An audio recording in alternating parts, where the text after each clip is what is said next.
rest. Yes. As for the fight between Yi Yu and King Kong, Su Su had no idea who won and who lost. She left the doctor's office, found a ward, lay down, and fell asleep. The rest of the people also saw that the zombies on the 7th floor had been cleared away, so they all went up to the 7th floor and found their own wards to sleep. The next morning, before the sun came out, Su Su was lying on the hospital bed. She glanced at the watch in her hand, then got up and planned to find Qin Yu to get some food. She walked to the front of the sky corridor and looked from afar. The zombies that were originally wandering on the sky corridor were all clinging to the glass door. When they saw her come out, they made bursts of hungry sounds from their mouths. Wait a minute, I'll be there. Su Su was comforting the zombies outside who were waiting to be killed. She was hungry, and her stomach felt empty. Plus, her pregnancy reaction in the morning was the heaviest. She couldn't hold it in any longer, so she leaned against the wall, bent over, and vomited. Behind her, Liang was hiding behind the door of a ward, quietly observing through the gap, with no intention of lending a hand. In the doctor's office, Yu heard the noise and jumped up. He rushed out in a short-sleeved t-shirt without even wearing a coat.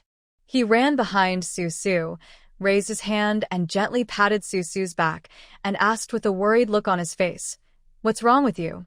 You a lot every morning. Is there something wrong with your stomach?" It's okay.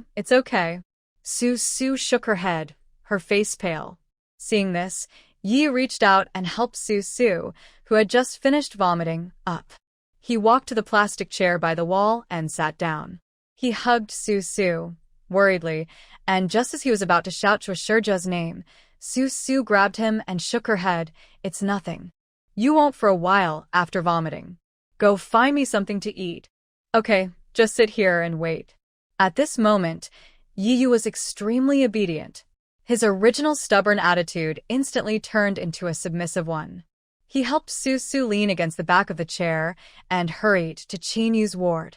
All the food for them now depended on Qin Yu alone. After a while, Yu took out a box of cake from Qin Yu, squatted in front of Su Su, tore off the cake wrapper, put the cake to Su Su's mouth, raised his eyes, and looked at her with hope. "Eat it."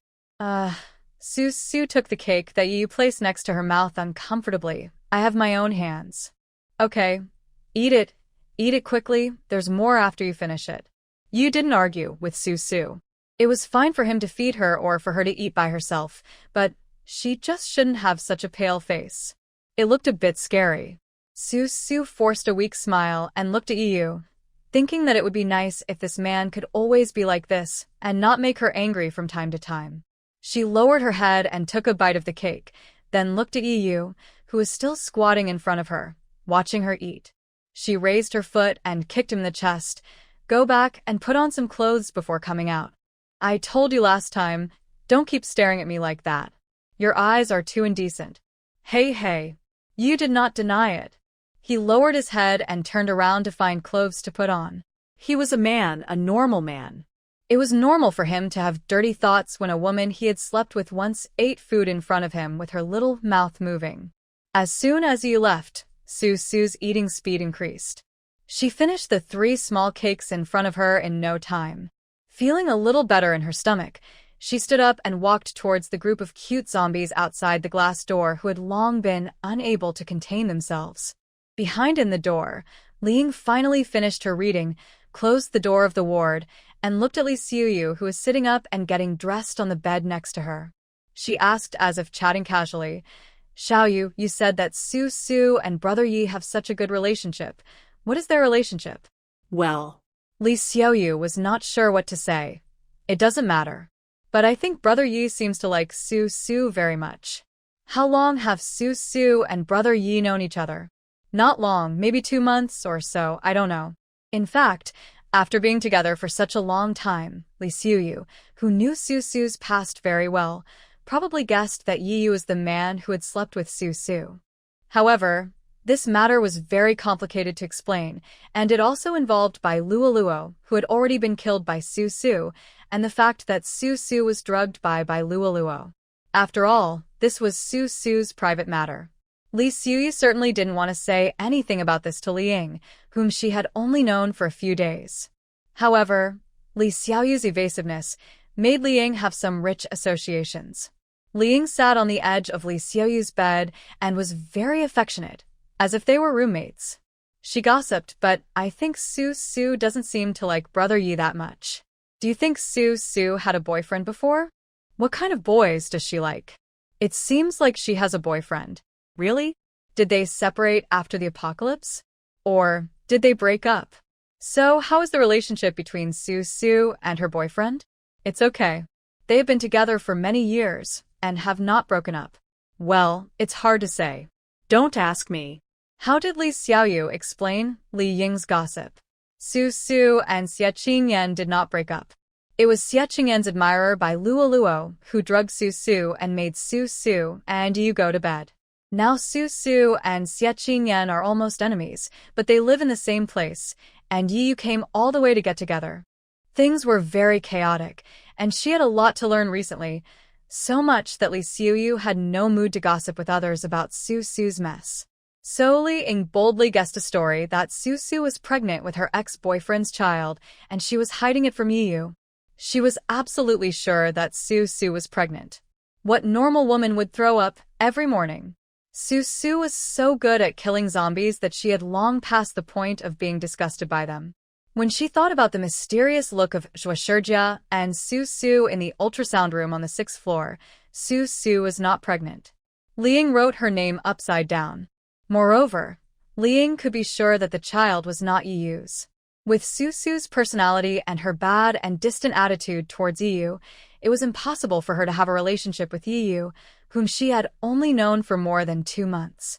The only explanation was that the child in Su Su's belly was her ex-boyfriend with whom she had been in love for many years. Shameless? Li Ying didn't have any special thoughts about Yiyu. She was born to admire the strong. She would follow whoever was strong. So when she found out about Su Su's little secret, she felt even more dissatisfied. How could someone like Su Su be worthy of Yiyu's attention? And she tried so hard, but still couldn't get into Yiyu's circle? A shameless woman like Su Su really doesn't deserve to have such a good team like Yiyu to follow her. In the ward, Li Ying's heart was in turmoil, and outside, when Yiyu came out again, Su Su was already killing zombies to a very high level. She had almost killed half of the zombies wandering in the entire sky corridor. Going further ahead was the outpatient and inpatient building, and the number of zombies there was n times that of the emergency room. No matter how powerful she was, she decided to take it easy because of the baby in her belly. She didn't want to run over alone and take risks. So she killed slowly in the sky corridor. When she got tired, she would take a break and let the 2 water men continue. She followed behind the 2 water men to pick up the crystal cores. Yi was wearing a camouflage combat uniform and a pair of hippie-looking black sunglasses on his face. He stood by the glass door and watched Su Su jumping around from afar, as if the man who was vomiting to death just now was his illusion.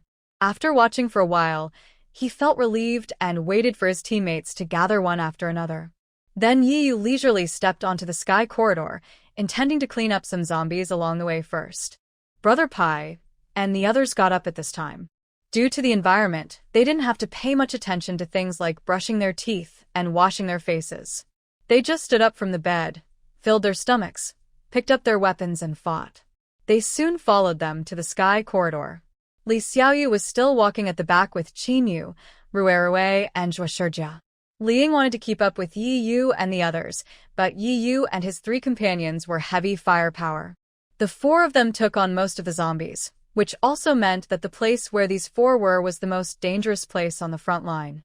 In order to save her life, Li Ying had no choice but to follow Brother Pai's team. Su Su, who was standing at the very edge, looked at her monster with boredom. It was snatched away by Yu again.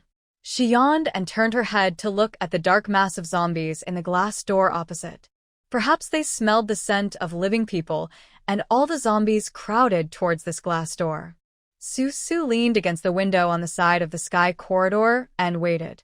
When the glass door was completely broken and countless zombies rolled out, roaring desperately and rushing towards them, Su Su stood up and stood on the window, jumped with 1 foot, and grabbed a clothesline on the top of the corridor with both hands. At the top of the entire corridor, on both sides near the windows, there are clotheslines which are used by the inpatients to dry their clothes. Su grabbed the clothesline and lifted her feet up. Her body was as soft as if she had no bones. She clung to the clothesline like a koala. Under him was a group of zombie heads. Each of them raised their heads and barked at Su. If they could talk, they would definitely want Su to come down. But Su refused to do so. Not only did she not come down, she also hung on the clothesline to provoke the zombies' hatred. She also sent 2 watermen down there to quietly kill the zombies and collect the crystal cores along the way. Wow, Mom! Sister Chinyu, who was walking at the back, held Ruerue in his arms. Ruerue's little finger was pointing at Su hanging on the top of the skywalk.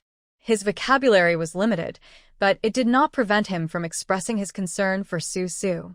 Chinyu looked in the direction of Ruerue's finger and was immediately impressed.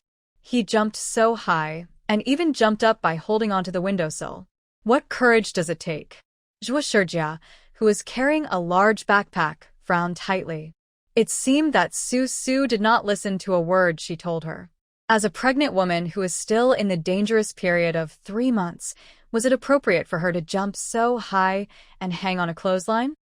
Li Xiaoyu, who was in the front, was originally frightened by the zombies that rolled out violently, but when he heard Ruerue's words, while looking at Su, Li Xiaoyu also looked forward and saw that the zombies that rolled out were divided into 2 groups.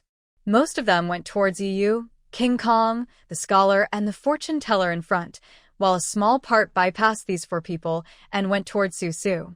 But Su's men were hanging in the air and he sent 2 watermen to block the road, so there were not many zombies coming from behind. After passing through layers of interception by Brother Pai and others, there were only 5 or 6 zombies left on Li Xiaoyu's side. As soon as these 5 or 6 zombies came over, they were divided up and dealt with by Li Xiaoyu, Chinyu Ruerue, and Zhuoshijia. In fact, the place with the most zombies is the outpatient hall on the 1st floor. Not only is the outpatient hall packed with zombies, but the parking lot outside is also crowded with zombies. In the inpatient department, there are more zombies in the internal medicine department on the 5th floor.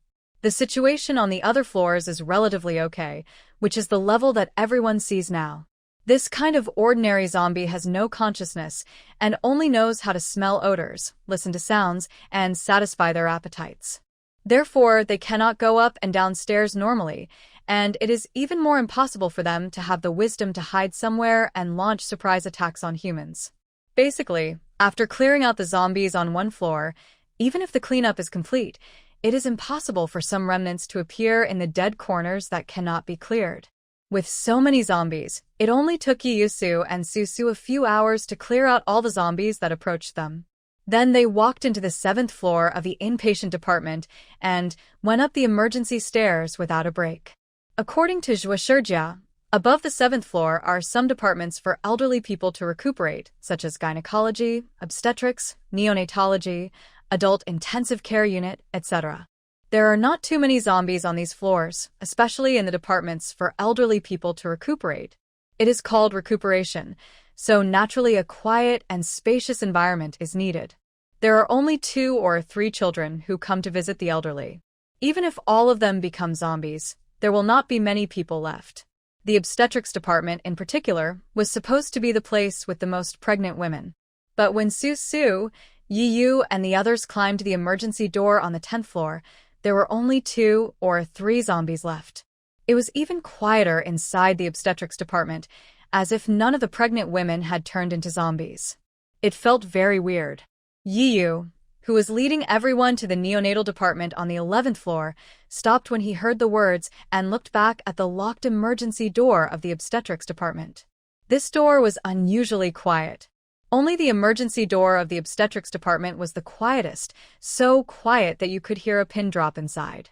In the dim corridor, the green emergency lights cast an eerie glow. People looked at each other, then at each other, and finally all of their eyes were focused on Su. Su turned around and looked at the double-door emergency door of the obstetrics department. Through the door, she could only see a black and red color inside. It seemed to be full of blood, and there were some internal organs wrapped in the blood. There was an iron bolt on the door, and there were red bloody fingerprints on the bolt, as if a survivor had escaped from inside and locked it forcibly. She withdrew her foot from the steps and took a few steps towards the emergency door of the obstetrics department. She expanded her 5 senses and roughly sensed the situation inside. She indeed did not detect any signs of zombie activity. She was reaching out to open the iron bolt on the door when, in the quiet corridor, accompanied by the breathing and heartbeats of everyone, a text message alert sounded. Everyone looked at Zhuo like a deflated ball. Zhuo had an awkward look on his face. He took out his cell phone that was ringing with text messages, took a look, and said to Su, "It's from a colleague in the blue light room, asking where we are. A baby is already dehydrated, and they hope we can go up as soon as possible. Then go up and come back to check this obstetrics department later." Su shrugged and looked up to see the obstetrics department. She could hear the howling of zombies in the neonatal department from where she was standing. The last resort was the neonatal department, so she might as well go there to deliver the milk powder first. So everyone nodded in agreement, especially Brother Pai, who was about to see his son and naturally didn't want to waste any more time. When Su said this, he agreed with both hands and feet and was eager to run forward. Seeing that Brother Pai was about to squeeze to the front, the fortune teller with gold-type superpowers reached out, grabbed Brother Pai by the back of the collar, and threw him behind him. Seeing this, Yu nodded, indicating that he agreed to go to the neonatal department first. He turned around and pushed Brother Pai, throwing him backwards in front of King Kong. King Kong then reached out and grabbed Brother Pai by the back of his collar and dragged him behind him, forcibly moving Brother Pai, who was squeezed to the front, behind the 4 people. When everyone saw this, they realized that Brother Pai, the gang leader, was moved behind Yu and the other 3 people, which was quite funny. So I cheered myself up, kept a relaxed attitude, and arrived at the neonatal department. After the emergency door of the neonatal department was opened, the number of zombies slowly increased again. There were many women who gave birth before the end of the world. After giving birth, if there were any minor problems, the babies would be taken to the neonatal department for observation for 2 days. As a result, the neonatal department was crowded with fathers, grandparents, and relatives who were worried about the babies. Moreover, the end of the world came suddenly, and the survivors were blocked by the zombies in the outpatient hall downstairs and could not get out, so they could only run upstairs. Gradually, there were some survivors who turned into zombies and some survivors who were bitten into zombies. As a result, they all crowded on the top 2 floors of the inpatient department. The higher they went, the more zombies there were. The babies that Zhuo mentioned and the doctors and nurses who take care of them are hiding in the blue light room and the neonatal intensive care unit of the neonatal department. Some babies have high jaundice when they are born, so they need to be exposed to blue light in the incubator for a few days. The neonatal intensive care unit admits babies with congenital problems, such as premature babies or babies with various physical defects. The sterile environment requirements in these 2 facilities are very strict, and the entire environment is strictly closed. The family members of the baby can only see the baby through a thick transparent glass wall, and the baby will be held by a nurse for viewing. The baby's condition progresses very quickly, and there must be doctors and nurses to monitor him 24 hours a day. Where there are doctors and nurses, there will naturally be food. So even though the entire hospital is a concentration of doomsday viruses, the proportion of surviving doctors, nurses, and babies in the blue light room and the neonatal intensive care unit is very high. At this time, in front, Su was killing zombies, turned around and waved at Zhuo, handed the remaining zombies to the 2 watermen, staggered to Zhuo's side, frowned, and said, "I say, it will be dangerous to carry those babies out. After all, the hospital is a place where the doomsday virus is very common. Those babies have been in a sterile environment since birth, and then they are suddenly taken out. Their resistance is insufficient. Will they all turn into little zombies?" Zhuo. Zhuo frowned tightly, with the temperament of an academic. She stood up straight, carrying a huge backpack on her thin back. The backpack was full of baby milk powder, without any personal supplies. Zhuo Shijia looked at Su Su seriously and said seriously, this is called natural selection. They can't live in a sterile environment all their lives. Do adults have good resistance? After all, it is much better than that of a baby. But look at the world today. There are so many ordinary people who have not evolved successfully, even more zombies who have failed to evolve, and a small number of superpowers who have successfully evolved. This is a good proof of Darwin's theory of biological evolution. Zhuo Shijia studied medicine. She is the chief physician of the obstetrics and gynecology department. When facing life and death, she has an open-mindedness that is difficult for ordinary people to achieve. Those who can survive will survive eventually, and those who cannot survive will not survive no matter what conditions are provided. This is cruel, but this is the reality. In fact, what they are doing now is just to provide a way out for those babies who can survive, while those who cannot survive will eventually become dust. For a moment, Su Su felt very sad. She suddenly thought of Xiao AI in her previous life. Xiao AI did win the 4 words survival of the fittest, but didn't she still die? She looked at Zhuo Shijia without saying a word, and Zhuo Shijia also looked at her, openly and without servility. Su Su knew that Zhuo Shijia was telling the truth and understood that she was acting emotionally, so she turned back silently, looking at the zombies in front of her who were getting fewer and fewer, and the faces full of joy behind a glass wall. Su Su retreated far away and silently looked at the cleared neonatal department, watched Zhuo Shijia carrying milk powder and entering the blue light room from the door on the side, watched Pagoba leaning against the glass wall, looking around anxiously. She thought for a long time, turned her head away, and felt a little bored. In this life, she provided a way for these babies to live, but in the previous life, who cared about her little love? Su Su felt uncomfortable, so she quietly hid aside, letting Zhuo Shijia and Pai Ge and others toss about. She just watched quietly, without saying a word. How can there be no one? My son's name is Su Lei. You should check carefully. Brother Pai shouted loudly, through a small intercom on the wall. The scene was in a mess. His brothers were helping Yu and others throw the zombies out of the window. Brother Pai could not care less and anxiously leaned against the glass wall, shouting, My son's mother is Wu Jing. Did you only write the name of the child's mother or father? My name is Su Sun. Please help me check it carefully. Wu Jing, right? A skinny doctor behind the glass wall, trying to suppress his hunger, thought for a moment, and said to Brother Pai, Your son was born prematurely. I remember we took him to the neonatal intensive care unit. The doctor pointed to the neonatal intensive care unit across the street, where there were also survivors, and far more than in the blue light room. Brother Pai nodded, and without calling anyone to follow him, he turned around and ran to the neonatal intensive care unit in a hurry. Because it was the neonatal intensive care unit, the conditions there were much more closed than the blue light room, and there were 3 sliding iron doors to pass through. As soon as Brother Pai opened the first iron door, a woman in a red nightgown with long flowing hair walked out. There were some bloodstains on the woman's face, and her nightgown looked like the color of blood. She had a calm expression on her face, staring at Brother Pai, and walked straight towards him. Zhuo Jing. Brother Pai didn't notice and shouted, Why didn't you send me a letter, if you're not dead? Where's my son? The woman in red named Wu Jing didn't say anything, but took a few quick steps towards Brother Pai. Brother Pai was about to ask again, but Su Su behind him glanced at him casually and immediately jumped up and shouted, Brother Pai, run. That's a level 1 zombie. I've said it before, zombies also have levels and can evolve.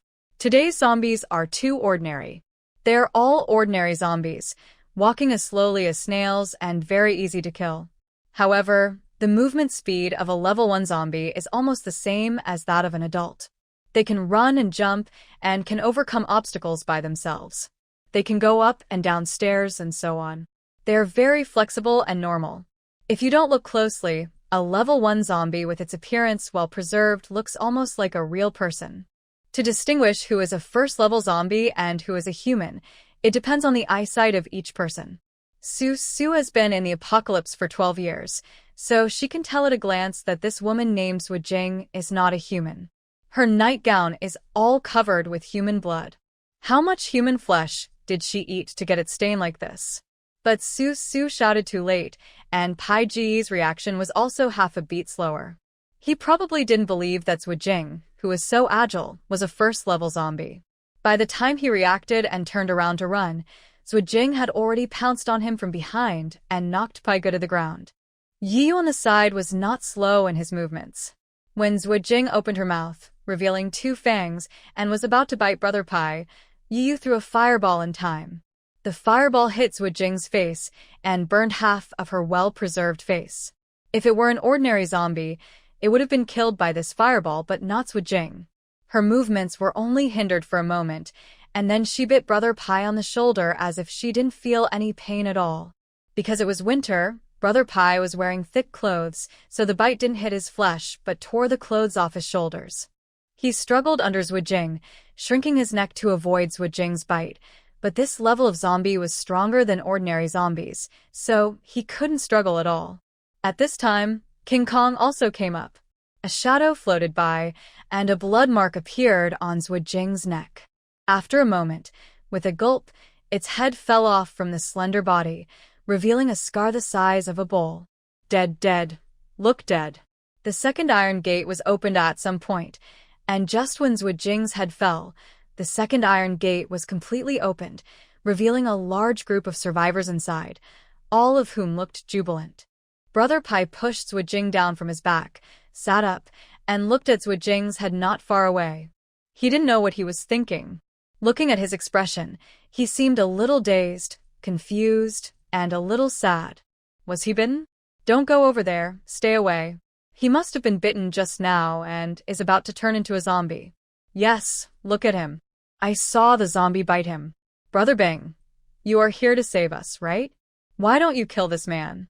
The survivors who came out one after another kept far away from Brother Pai and rushed to the 4 soldiers to express their gratitude, talking in a flurry.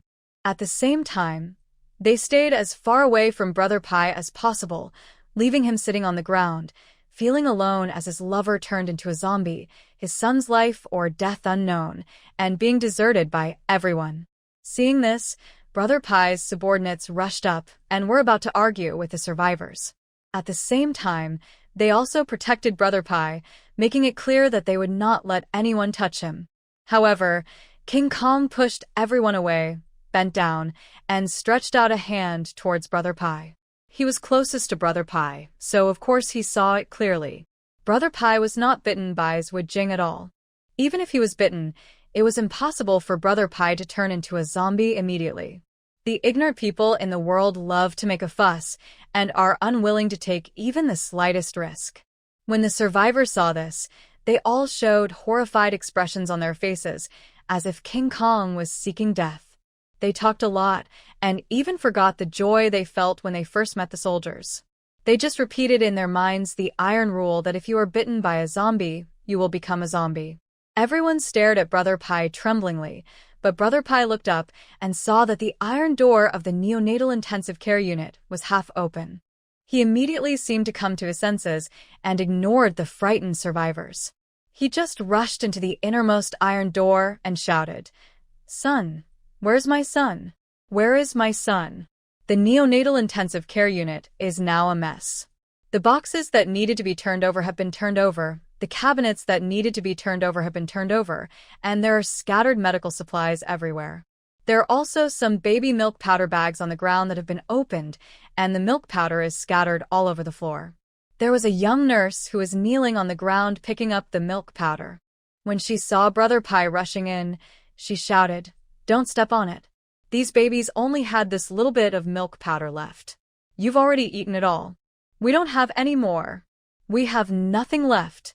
The food that should have been given to the survivors had already been given to them long ago, but they still wanted more. Not only did they eat it, they also wasted it, making the milk powder everywhere. The babies were crying loudly with hunger. Liang Xiaoqi could only kneel on the ground and carefully rub the milk powder on the ground, preparing to mix some saline and glucose for the babies to drink. Who knew that before she finished picking up the milk powder, another person rushed in impatiently and stepped on the milk powder on the ground. How could Liang Xiaoqi not be angry? The situation in the intensive care unit was even more miserable than that in the blue light room. Why? In fact, most of the tragedy that humans are experiencing now is not caused by zombies or various natural disasters, but by the survivors hurting each other. With so many survivors, even if there is a level 1 zombie outside, if they wrap themselves up and go together, they may not be unable to deal with it. However, no one is willing to rush out first, not a single person. They just squeeze the rations of the doctors and nurses in the intensive care unit and the babies. Sue followed Brother Pai in step by step, looking at the mess along the way with cold eyes. Beside her, Brother Pai took back his feet stained with milk powder, and with trembling hands, he helped the little nurse on the ground and turned around to shout, Dr. Zhua, give me some milk powder. Here it comes, here it comes. Zhua Shijia didn't come, but Qinyu came with Ruerue in her arms. She was holding a bunch of cans of milk powder in her hands. She squeezed through the crowd and rushed in. She piled all the milk powder in her hands into the arms of the little nurse and said anxiously, Don't feed the babies milk powder on the ground. Eat this. It's clean. It's all the first-stage infant milk powder that your Dr. Zhua carefully selected in the supermarket. The young nurse Liang Xiaoqi was stunned, holding a pile of milk powder, standing there at a loss. She looked at Brother Pai, Su, Qinyu, and Rue, and suddenly she burst into tears and shouted, Dr. Hong, we are saved. The babies are saved. She shouted and cried, and bowed to Su, Pai Ge, and Qinyu while holding the milk powder. After bowing, she ran into an intensive care unit with the milk powder. After a while, a rustling sound was heard from inside, and a thin and listless male doctor came out. He was wearing a white doctor's uniform with a hint of yellow. It was obvious that he hadn't changed it for many days.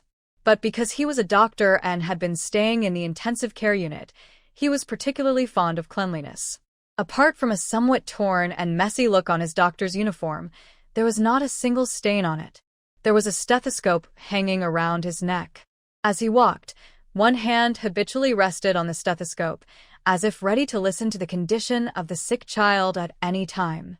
Seeing Su, Qinyu, and Brother Pai, the doctor surnamed Hong frowned and said, Seriously, how many times have I told you that when you enter the intensive care unit, please put on disposable shoe covers and protective clothing? Forget it. Thank you for the milk powder. Is it safe outside? When will the government send a rescue team to take in these babies? Dr. Hong, you're Dr. Hong, right? My name is Su Sun, and my wife's name is Wu Jing. She gave birth to a son in your hospital the day before the end of the world. Where is my son? Is he still alive? Is he still alive? Without waiting for Su to answer, Brother Pai rushed over, grabbed Dr. Hong's shoulders, and shook him vigorously for a few times. Dr. Hong was about to faint on the ground, but he blinked twice, barely pulled himself together, nodded, and thought for a while. Yes, he's still alive. The baby in bed 13 is very tenacious, but he has been malnourished for many days, resulting in his condition in all aspects not being ideal. He also ate some unclean milk powder, and he has diarrhea today. Malnutrition? Why is he malnourished? Brother Pai was anxious, as if he had thought of something. He suddenly looked at the group of survivors outside the iron gate, his eyes wide open, his face ferocious, and he shouted, It was you who dumped my son's milk powder on the ground? It was you? At this moment, Brother Pai no longer looked lonely and pitiful like he had just now, abandoned by everyone. His expression instantly became ferocious, like a gangster boss. His eyes were red and full of hatred, and one could see that Brother Pai was going to kill the group of people outside in the next second. At this moment, the group of survivors outside who were originally pointing at Brother Pai and wanted to kill him immediately, when faced with Brother Pai's ferocious look, all of them became silent and timid, and some even hid behind the 4 soldiers, making it clear that they were afraid to face Brother Pai. But Brother Pai was just a fierce person. Now that his son was still alive, he didn't have the time to kill anyone. Of course, it was more important for him to see his son first. So, at Brother Pai's urging, Dr. Hong had to take Brother Pai to find the baby in bed 13. King Kong outside the 3 iron gates was really disgusted with the group of survivors hiding behind him. With a cruel light in his eyes, he turned around to find Zhujiang's had to dig out the crystal core. As soon as he left, Yi Yu and the other 2 also dispersed and did their own things. Let them protect these survivors? It's impossible in this life. As soon as the 4 death-defying gold medalists left, all of Brother Pai's subordinates looked at the survivors with unfriendly eyes. However, they were not as tall and strong as the 4 soldiers, nor as imposing as Brother Pai. The survivors were not afraid of them at all, and were soon attracted by the large backpacks carried on the backs of the gangsters. Su Sulyu observed the neonatal intensive care unit and found it quite spacious. Behind 3 iron doors was a doctor's office.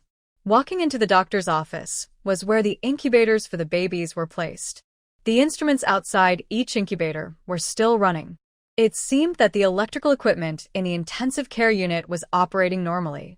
As Dr. Hung opened the heavy door of the ICU, bursts of babies' cries came out. Su followed from a distance behind and took a rough look. There were 5 or 6 babies inside, all waving their little hands and crying loudly. They must be very hungry. There was another doctor and nurse in the intensive care unit who were either taking the babies' temperatures or feeding them water. In short, they were very busy. When the doctor saw Brother Pai barging in, he was about to stop him, but the nurse who had entered the doctor's office with the milk powder earlier ran in with 5 milk bottles. She shouted to the other nurse, "Dao Mei, hurry up and feed the babies. This is new milk powder, brought by Dr. Zhua." "Really?" The nurse named Wu Daomei grabbed 2 bottles and jumped up excitedly. That's great. Xiaoqi is really great." After the 2 nurses finished their excitement, they quickly went to feed the baby. Brother Pai had already rushed to bed 13, to his son's side. Su watched for a while. This touching scene of the father and son reuniting made her feel even more depressed. Since her previous life, she didn't like watching this kind of scene. Maybe it was because she didn't find Xiao AI, so she didn't want to watch other people's reunion with their loved ones. So she turned and went into the doctor's office, took a quick look, and apart from the supplies that had been rummaged through by the survivors outside, there was nothing worth taking. Just as she was about to leave, she found a stack of papers on the table with some chemical data written on it. Su couldn't understand it, but with her sharp eyes, she saw a key word written on it, vaccine. So Su turned a page with interest, which recorded the daily data of each baby in the neonatal intensive care unit. Before the doomsday, a total of 8 babies who were newborn or only a few months old were admitted here. But after the doomsday, 2 babies went directly to heaven, and 1 baby was infected with the doomsday virus and turned directly into a little zombie. Dr. Hong was very interested in this little zombie, so he put it alone in a sealed incubator and conducted research on it for a few days. However, a few days later, the baby who was infected and turned into a zombie also died. Dr. Hong made some notes on the cause of death, saying that it was survival of the fittest. It's the survival of the fittest again. When Su saw these 4 words, she couldn't help but smile bitterly. The newborn baby was too weak. Even if it was infected with the doomsday virus, it couldn't keep the child alive. Poor child, if he didn't go to heaven, he could stay in the world and couldn't eat people or drink blood. Su, what are you doing?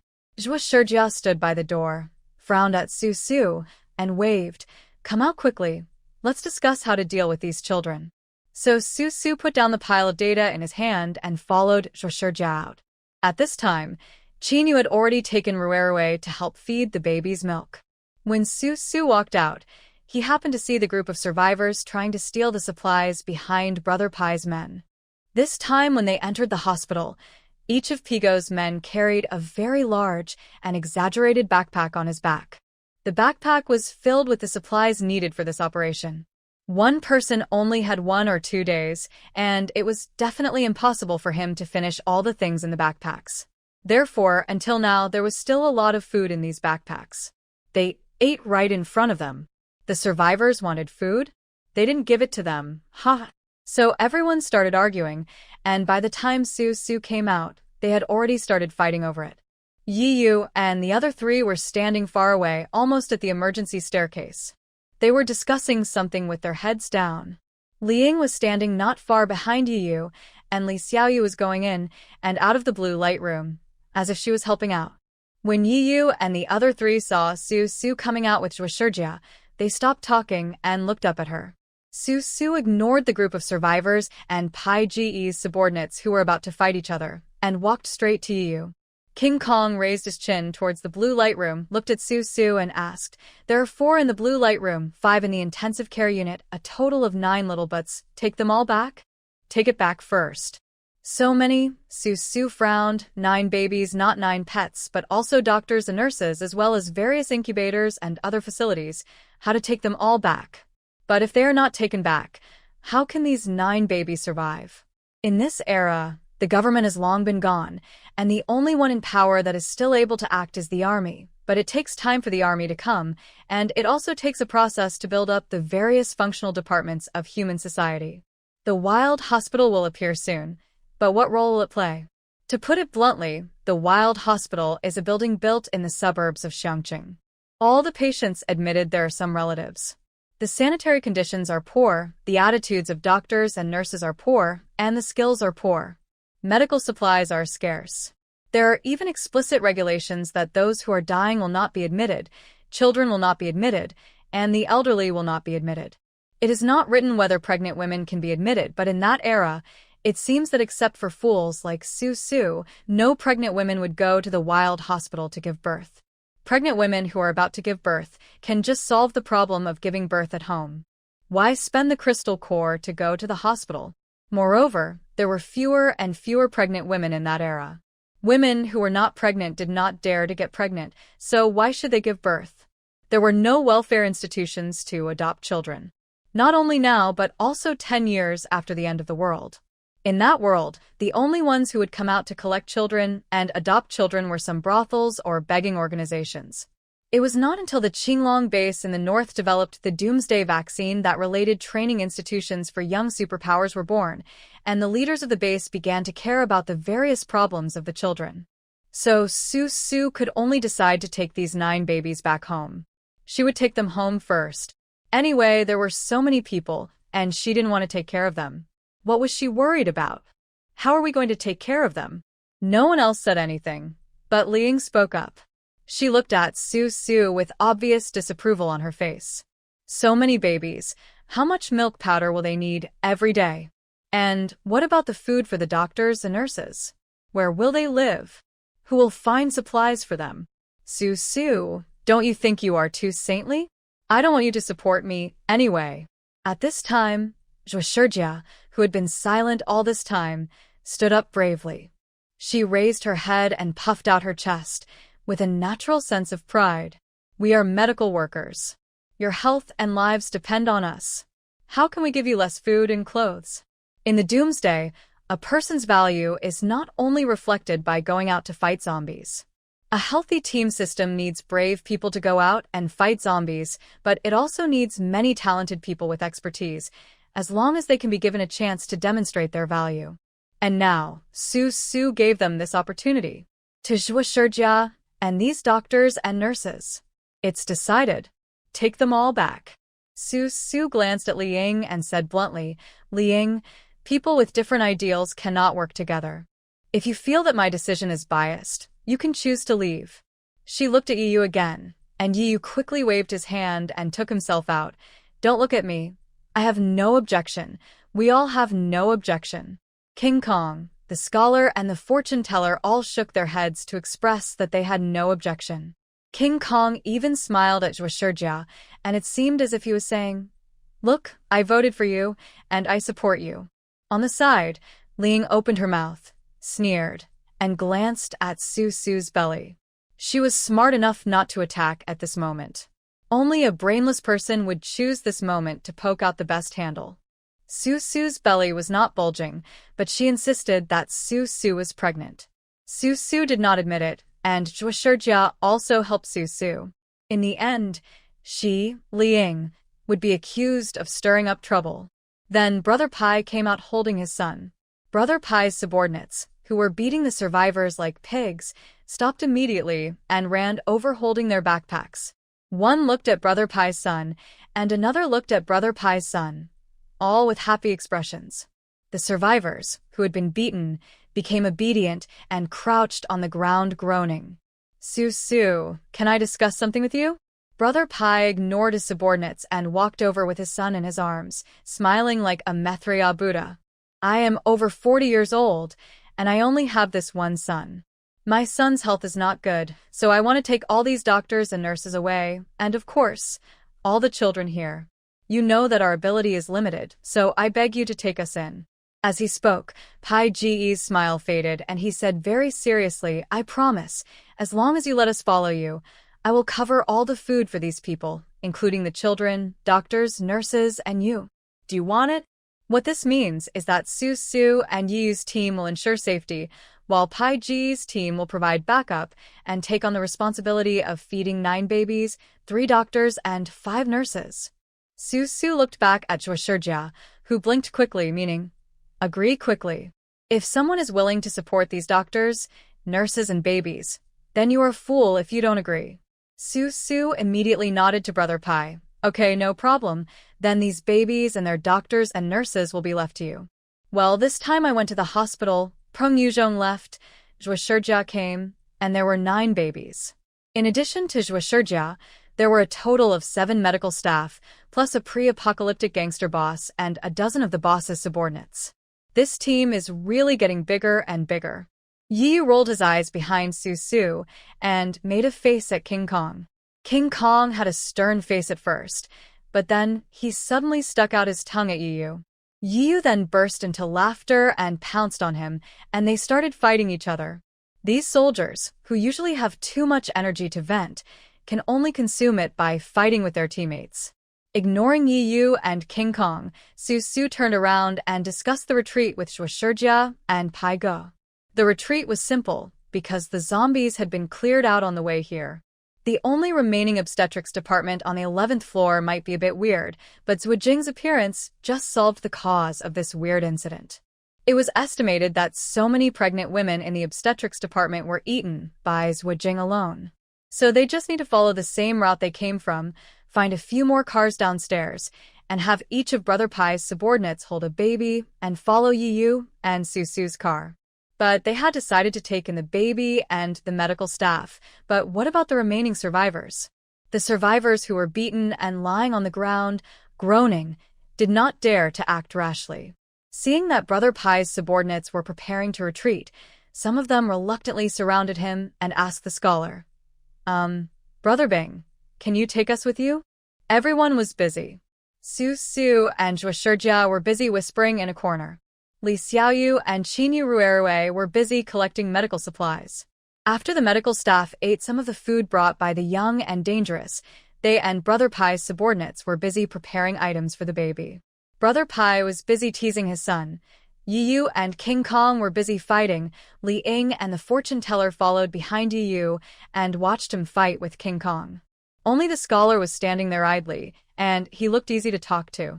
Hearing this, the scholar folded his arms, looked at the survivor in front of him, and smiled politely. Of course, you can follow. No one has the right to stop you from following. But you must deal with the zombies that attack you by yourself, and collect supplies and feed yourself. He has no self-worth, no special powers, no courage to fight zombies, no diligence in searching for supplies, and only wants to rely on rescue forever. It would be better for such a person to die so as not to drag others down. What? Aren't you sent by the government to rescue us? Are you wasting our taxpayers' money? When times were good, we spent money to support you. Now times are bad, you should protect us. Words like these were uttered one after another from the mouths of the survivors, and the expression on the scholar's face gradually became colder and colder. They were once supported by the taxpayers, but they did not take the taxpayers' money in vain. They were giving back to the taxpayers with their lives. The relationship between recipients and givers had long been balanced, especially when they were deceived into the walls of the city, and when they came out, after rescuing several groups of such survivors, they did not have the psychological shadow of revenge against society, which was already very good. Now they are asked to be responsible for such people, Forget it. Shut up. Su, who was standing by, shook her head when she saw this. They were scared back by the fog, which had no killing power at all. It was a miracle for these survivors to survive. She winked at Zhuoshijia, and the two of them reported to the scholar, then slipped downstairs and went to the 6th floor to move the B ultrasound machine to the emergency room. The two of them discussed it and decided to get a large truck to move the medical equipment to the hospital. That would take more than a day or two. Now there were babies, doctors, and nurses, and it would be inappropriate to keep them wandering around outside. They had to send the babies, doctors, and nurses back to the Apple Villa area first. Anyway, zombies need to be killed and supplies need to be found, so it is better to come to the hospital a few more times, and next time you come, just find a large truck to drive over. Let's move the ultrasound machine back first. The machine is not big. Zhuoshijia said that the stand could be folded up and stacked like a table and put in the trunk of Su's Jeep. There should be enough space. Maybe there can be room for something else. Let's go to the 6th floor first to have a look. The 6th floor was very quiet. Su took Zhuoshijia for a walk and didn't encounter any surviving zombies, so they went into the ultrasound room together. Under Zhuoshijia's command, Su began to collect all the medical consumables in the ultrasound room, such as disposable gloves, condoms, toilet paper, developer, disinfectant, etc., and stuffed them all into Zhuoshijia's backpack. Originally, Zhuoshijia's backpack was full of milk powder. After a walk through the blue light room and the intensive care unit on the 11th floor, it was empty. Now, under Su's sweep, she was almost full of a big bag. Zhuoshijia herself started to dismantle the ultrasound machine. By the time she had dismantled the main unit, monitor, and probe, and then the stand of the ultrasound machine, and laid it flat like a computer desk, Su had collected almost everything. Wow, I packed a big backpack for just one ultrasound room. Looking at the bag full of medical supplies, Su frowned, stretched out her fair hands, picked up the backpack strap, and was about to carry it when Zhuoshijia called out, "Don't move. The backpack is so heavy. You are only 2 months pregnant. Don't carry it. Let me do it." "Oh, okay." Although Su didn't think it was a difficult task for her to carry such a small amount of things, since Zhuoshijia wanted to help her, Su was happy to do so. However, the two of them were busy in the B ultrasound room, and no one noticed that outside the emergency door on the 6th floor, Liang was lying on the door and could see their whereabouts clearly. She was now leaning against the wall with a smirk on her face. Su was definitely pregnant. Otherwise, why would she leave all the medical equipment in the hospital untouched and go back with Zhuoshijia to get an ultrasound machine? Su's belly hadn't grown yet, so she must be still young. According to Li Xiuyu, she and Yiyu had only known each other for more than 2 months, so the child was definitely not Yiyu's, unless someone like Su had adult love with Yiyu on the first day they met. There are people who go to bed with each other on the first day they meet, but Su and Yiyu are not those casual people. Liang is absolutely confident about this. Liang, who was becoming more and more confident, left quietly, while Su and Zhuoshijia carried the ultrasound machine with large and small bags, and went down from the 6th floor to the outside of the emergency hall. At this moment, many zombies roamed in from other places. Su controlled 2 watermen and killed them slowly. Together with Zhuoshijia, they killed their way to the jeep parked outside. When Zhuoshijia opened the trunk and looked inside, he shouted, "Su, how can we put all these supplies in? All lost." Su did not lie and walked forward to grab the supplies outside. These supplies were all collected along the way. For people who had no ability and even less courage, these supplies were as precious as gold. But for Su, these supplies could be obtained at any time as long as she moved her fingers. Just as she was throwing supplies out of the car, Yiyu and others had already brought Brother Pai out. Behind Brother Pai, his subordinates followed, each holding a baby carefully in his hand. Their expressions were so funny. Su turned her head and immediately thought of a good way to avoid wasting supplies. She waved to the medical staff. "Come here and help me eat all these things." She pointed to the biscuits, mineral water, various snacks, chocolates, and so on the ground. The medical staff had almost fainted from hunger and were barely alive by drinking glucose saline solution. Although they had just eaten some snacks handed to them by the gangsters, it was not enough to fill their teeth for those who had been hungry for so many days.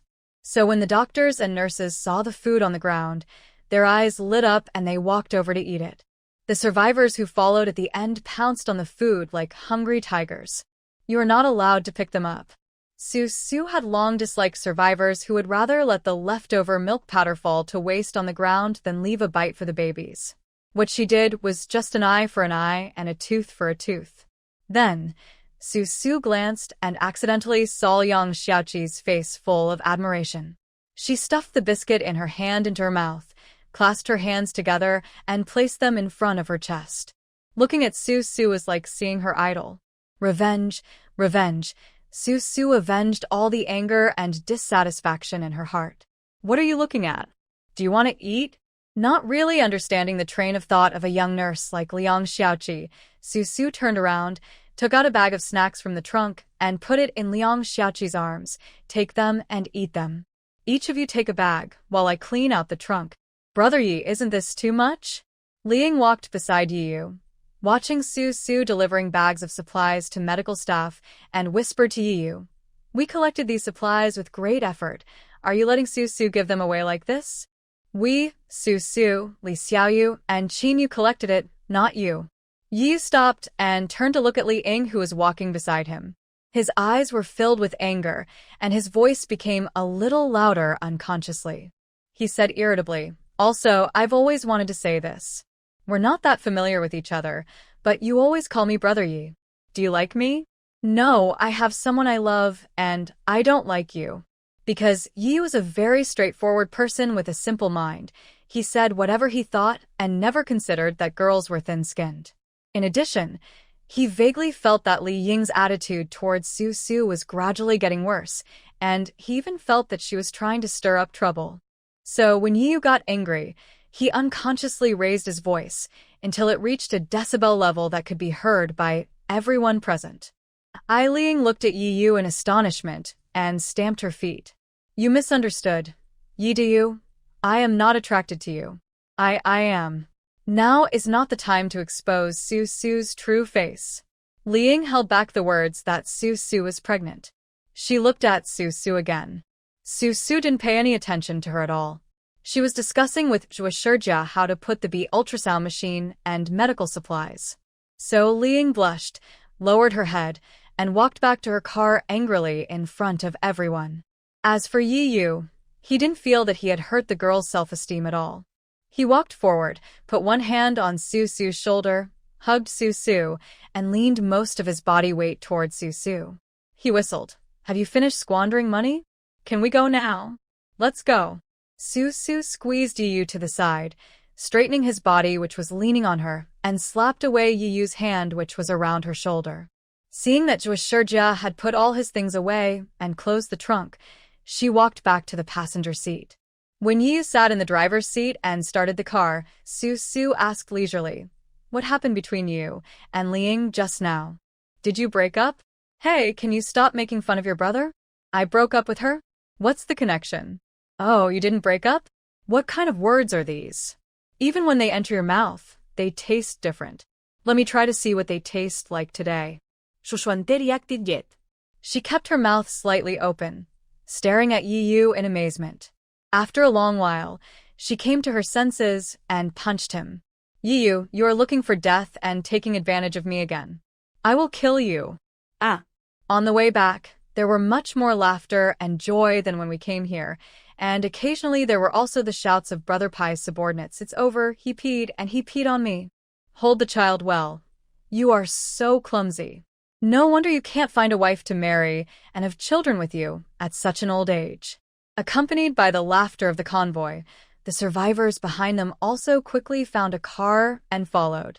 Although they encountered many zombies along the way, they all went to meet Su, Yiyu, and others in front. Those zombies could not even reach the back. At worst, Qin Yu held Rue and killed those zombies who happened to move to the back.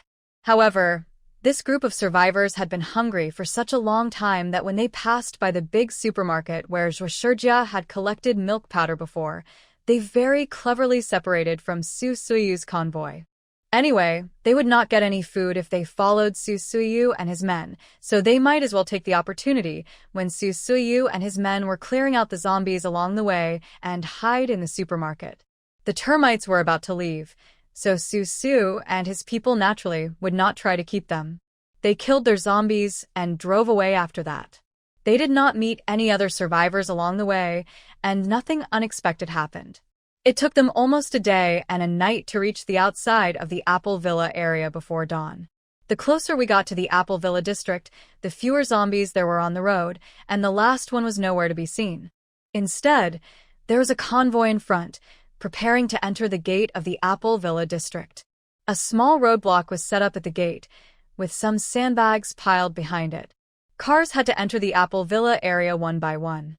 Several survivors were talking to the owner of the first car behind such a roadblock. Su Su was sitting in the passenger seat. After waking up from a nap, she looked at the convoy in front. Xia Yaoshi came out of the first car, wearing a black sports suit. Even at such a distance, his muscular figure stood there, still standing out in the crowd, giving people a sense of superiority that could not be ignored. He was talking to the survivor guarding the gate when a woman came out from the passenger seat. She was wearing a well-fitting tweed coat and walked over to talk to the survivors. The survivors then opened the roadblock and let Xia Yaoshi and the convoy behind him pass. Another survivor has entered your villa area. Beside him, Yu twisted his neck in the driver's seat, his bones and joints creaking. Su Su said him indifferently, lay back in the passenger seat, and said to Yu, "They will ask us for supplies soon. Ignore them and rush in." In the survivor group organized by Xia Qingyan, there is a clear rule that if you want to join them, you must hand over all your supplies. All, not just a part of them. It seems that in the few days when she was away, many survivors have joined them. Their team seems to be getting bigger and bigger, and even the gate of the Apple Villa district has been occupied by these people. Yu tilted his head to glance at Su Su, stepped on the accelerator, and the car followed Xia Yaoshi's convoy. When they were about to enter the Apple Villa district, their car was stopped by a survivor wearing an armband behind an obstacle. "Hello, do you want to go in? Please hand over all the supplies." Living inside? The boy who blocked the road looked at Yu suspiciously. The camouflage uniform on Yu looked a bit like the people in Su's residence, but he had never seen Yu go in and out before, so he frowned and said proudly, "How do you prove that you lived here before? You should know that our Apple Villa area is the safest area in this area. We have special forces to protect us. There is no way zombies will appear around here. You want to go in wearing such clothes, but that's impossible. You must register all personnel information first, and then hand in all supplies. I say, when did you have such a rule here? What will happen if I don't hand it over?" The smile on Yu's face slowly fell. When did he go out for a few days, and his home was occupied by someone else, and he was asked to hand over all his supplies? During all these years of his doomsday life, no one dared to take advantage of him like this. And when did his people protect the entire Apple community? This is the rules set by our leader. If you don't hand over all your supplies, you can't go in. Puff.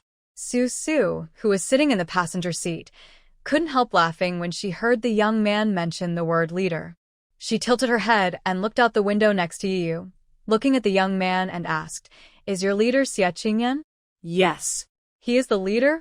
Tell him to die. He is still the leader? He has no ability at all.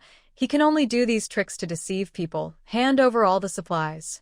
Should we feed you or him?" Yeyu, Chargain. Susupetid Yeika's shoulder. He turned around and glared at her with a look of shock and annoyance. He stepped on the accelerator, and a ball of fire instantly came out from the front of the car. The car rushed towards the gate of the Apple Villa district with flames rising into the sky. With a bang, the gate of the Apple Villa district that all the survivors were proud of was burned to ashes. Yi's car rushed into the Apple Villa district in a moment. "Xia Qingyan, your boyfriend?" While stepping on the accelerator, Yi tilted his head to look at Su Su, with an unconscious questioning tone in his voice. "Why is he here? Why can't he be here?" Su yawned and lay back in the passenger seat with amusement. I found a place like this to stay, but I didn't expect that on the first day of the apocalypse, Xie Qingyan would come here with his brother Xie Yaoshi.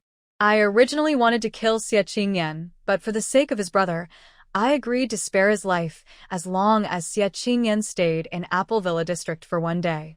At this time, Yu had already rushed into the villa area with Su. His car had long deviated from the normal route to the Su family and ran to the deepest part of the villa area. The convoy following behind him also rushed in like bandits. Suddenly, the gate of the Apple Villa district was in chaos. Even Xie Yaoshi's team, who had just entered, ran out to check what was going on.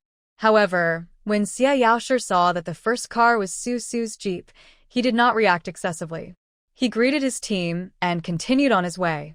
On this side, Yu suddenly heard Xie Qingyan's name and felt a little upset, so he got a little angry and drove faster and faster, as if he was not going to let Su go back to reunite with her parents right now. When he heard Su's explanation, Yu stepped on the brakes and their car stopped in a quiet path surrounded by greenery. The environment was quite quiet and there were no other cars following behind. Yu frowned and looked at Su, who looked calm, and asked, "Did you know that Xie Qingyan lived here?" "I knew it. Why didn't you tell me if you knew this?" "I told you what would happen." Yu opened his mouth and rubbed his short hair in annoyance. He didn't know what to say at this moment. He uttered one word and couldn't say any more. Under Su's curious and waiting eyes, Yu thought for a long time before saying, "Sua, originally, I thought your boyfriend was dead, so I couldn't wait to confess my deepest feelings to you. That night, I couldn't help myself and rubbed you twice. But now Xie Qingyan is alive. Why do I feel that it has become difficult for me to get promoted?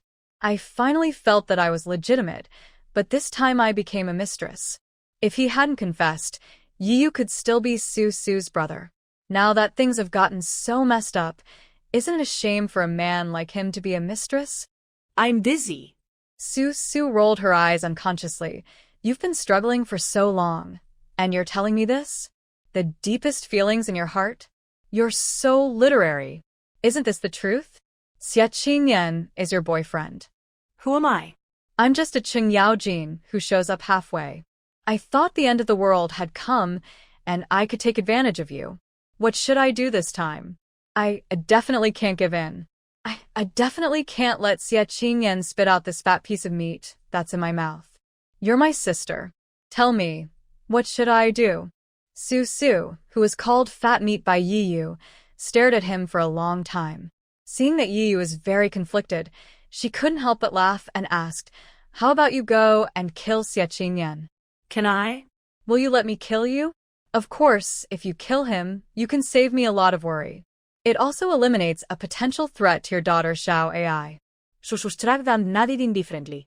She just said it casually, just to tease Yu, who knew that Yu really pursed his lips, thought about the feasibility, and finally shook his head and said simply, "No, this is too inhumane. I stole his girlfriend in the first place, and I did such a despicable thing and killed her. I am not a bully." Ha ha ha ha. Su raised her head and smiled. It seemed that she was very happy because of Yu's words. What kind of world is this? How can Xie Qingyan be called a human being? Is he worthy of being called a human being? Su did not argue with Yu.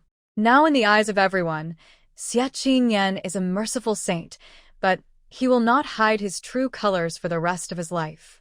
One day, Xie Qingyan will definitely reveal his ugly true face. But after laughing, Su sniffed, raised her fingers, wiped the tears from the corners of her eyes, and her expression became more and more serious. Finally, she said seriously, "Yu, I have thought seriously about the problems between us these past few days. To be honest, I don't quite understand your thoughts. Why do you just? I don't want to give you any hope. The world is so chaotic. My wish is very small. I just want to protect my family. I have no intention of getting involved in the relationship again. I have just finished my business this time. If you have a good way out, go for it." Su is a very complicated person, and her thought process is much more complicated than that of a simple creature like Yu. So Su realized that perhaps Yu would take a word she said unintentionally as an imperial decree to execute. Su felt that this was not good, and she did not want to use Yu to do anything for her. This time when she went out to rescue Zhueshijia, she felt that the relationship between her and Yu was just a win-win cooperative relationship. She rescued people and also helped Yu and others kill zombies. Yu helped her rescue people, but Yu and others also took a lot of crystal cores. Moreover, people like Yu, with such a strong team, are the targets of every force in the end times. Liang is very smart and knows how to strike first, while Su is not very ambitious and does not want to go to great lengths to keep Yu by her side. She does not want Yu to stay by her side and be ordered around by her. People go up, water flows down. Yu has high ability, a good starting point, and a team as a background. If he develops well, he may become the second or third in command of the base. Why not the first in command? His IQ is not enough, but he can only make up for it with ability. He is still not ready to be the first in command. The atmosphere at this moment was inexplicably cold. Su took a deep breath, made his words clear, turned around, opened the door of the passenger seat and walked out. This was deep in the villa area, and it seemed that no survivors had ever set foot here. The fallen leaves on the ground were mixed with snow particles, and they made a crackling sound when stepped on. Su planned to take a walk to get rid of the serious and cold atmosphere. Just after she took 2 steps out of the car door, Yu caught up with her, hugged her from behind, supported Su's body, and pressed her onto the car with a bang. This is impossible, Su. I'm here for you this time. I've made my thoughts clear to you just now. You don't want to get involved, right? You don't want me to follow you, right? Well, I'm going to follow you anyway. Not only will I follow you, I'll have to watch over you. What's a boyfriend? From now on, you belong to me. I won't let anyone else. Yu was angry. It was the first time he was really angry after knowing Su for so long. Was it because he suddenly knew that Xie Qingyan was not dead and was right beside Su, so he couldn't wait to walk around? Or was it because Su's words just now seemed to be a way of drawing a line and parting ways? Or maybe it was both. Anyway, Yu was really angry. He tended to do stupid things when he was angry. He was anxious and said angrily, "What are you doing? We were supposed to have a good conversation, but you had to turn it into this. Let me go, you rascal. If you don't let go, what can you do to me? Hate. Can you please talk properly? Get up, let's talk it out. Be civilized and don't force me to hit you." Hit here. Yu raised his hands and feet, turned Su over, brushed away the messy hair on her face, pointed a finger at his own face, and the expression on his face was like that of a hungry wolf, hungry and thirsty. "Have you beaten me enough these days? Hurry up, finish beating me, and I will kill you today." Ah! As Yu cried out in pain, Su really hit him, but not with her hands. Instead, she raised her knee. Su hit him mercilessly, and his face changed color instantly. His expression was distorted, and his mouth pursed into an O shape. He covered his gear and rolled out of the back of the car while howling. He landed on the ground covered with fallen leaves and snow, and rolled over in pain. Su quickly stood up and jumped out of her chair, straightened her clothes and hairstyle, and ran to Yu's side. She wanted to laugh, but didn't dare to. After struggling for a long time, she finally squeezed out a concerned expression. "Are you okay? You asked me to hit you. If I don't take revenge, I'm not a man. Okay, that's enough. You just hurt me too." Susurrad her chest. Yu had just lost his temper. Su was afraid that Yu would hurt Xiao Ai. She touched her belly, and luckily Xiao Ai was fine. So she helped Yu up from the ground, who was groaning and crying. She comforted this man without any guilt. "We are even now. Let's stop fighting, go home, eat, and sleep. We'll talk about the future later." But things in the future can only be discussed later. Yu came with great momentum, and Su had clearly expressed her refusal, but what was the result? Yu almost turned into a beast. Yu, who was barely helped up, ignored Su with a sullen face. Supported by Su, he limped into the passenger seat with his legs bent.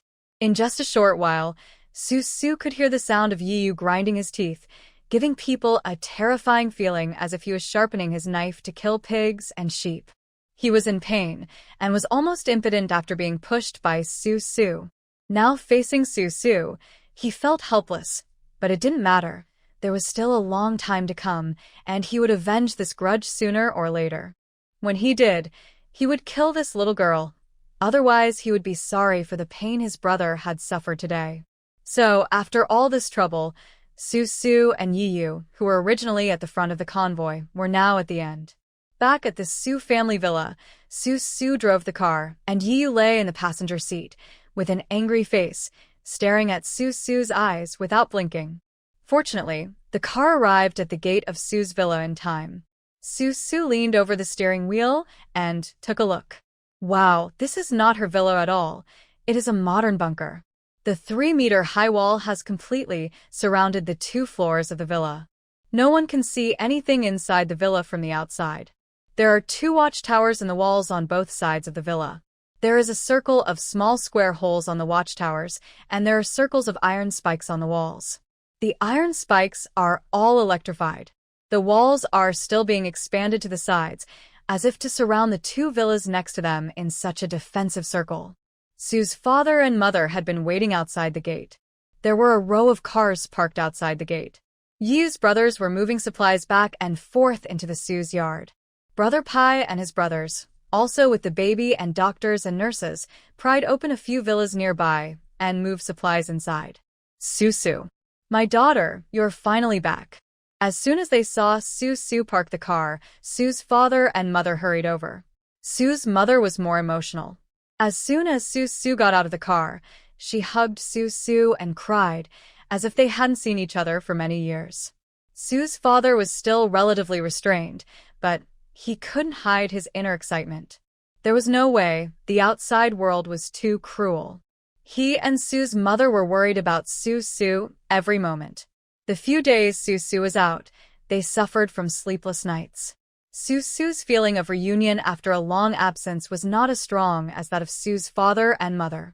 Su's mother only waited for Su's mother to calm down a little while holding her, and then persuaded her parents to enter the villa. At this time, Yu also grinned and tried to behave normally. He limped out of the car, casually said a few words to Su's father, and then went to find a hidden corner to check on his brother's injuries. After returning home, Su found that her home had changed a lot in just a few days. The most significant change was that in addition to the exterior being made like a city wall, the vegetable greenhouses in the yard had been expanded several times. And the original fence was only built along the iron fence.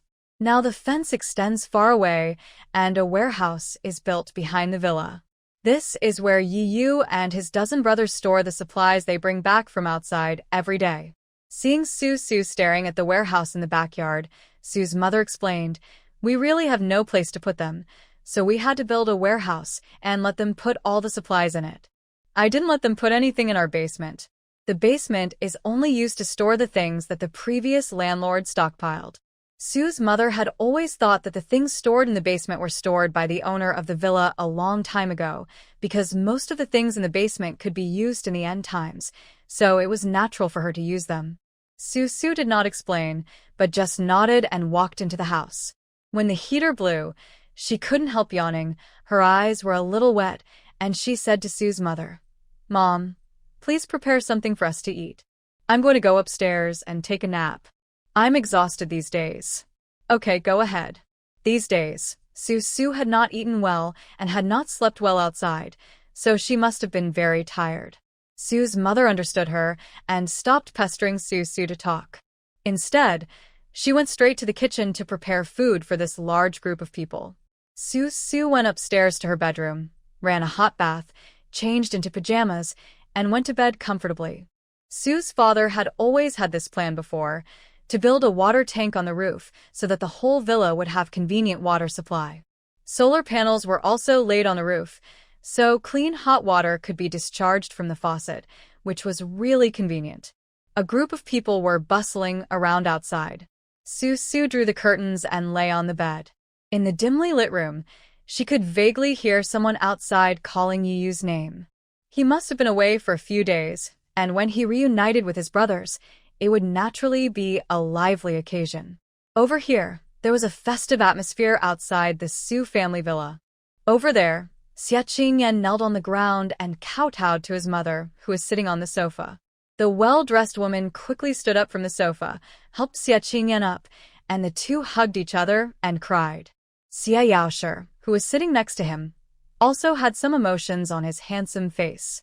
This time, while he was out recuperating from his injuries, he also returned to Jie City to check whether Xie Qingyan's parents had also met with misfortune. On the way, he happened to meet Xie's mother, who was fleeing south, so he brought her back.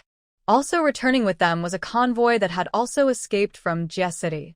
There were several people with special abilities in the convoy, and they formed a team and collected some supplies along the way.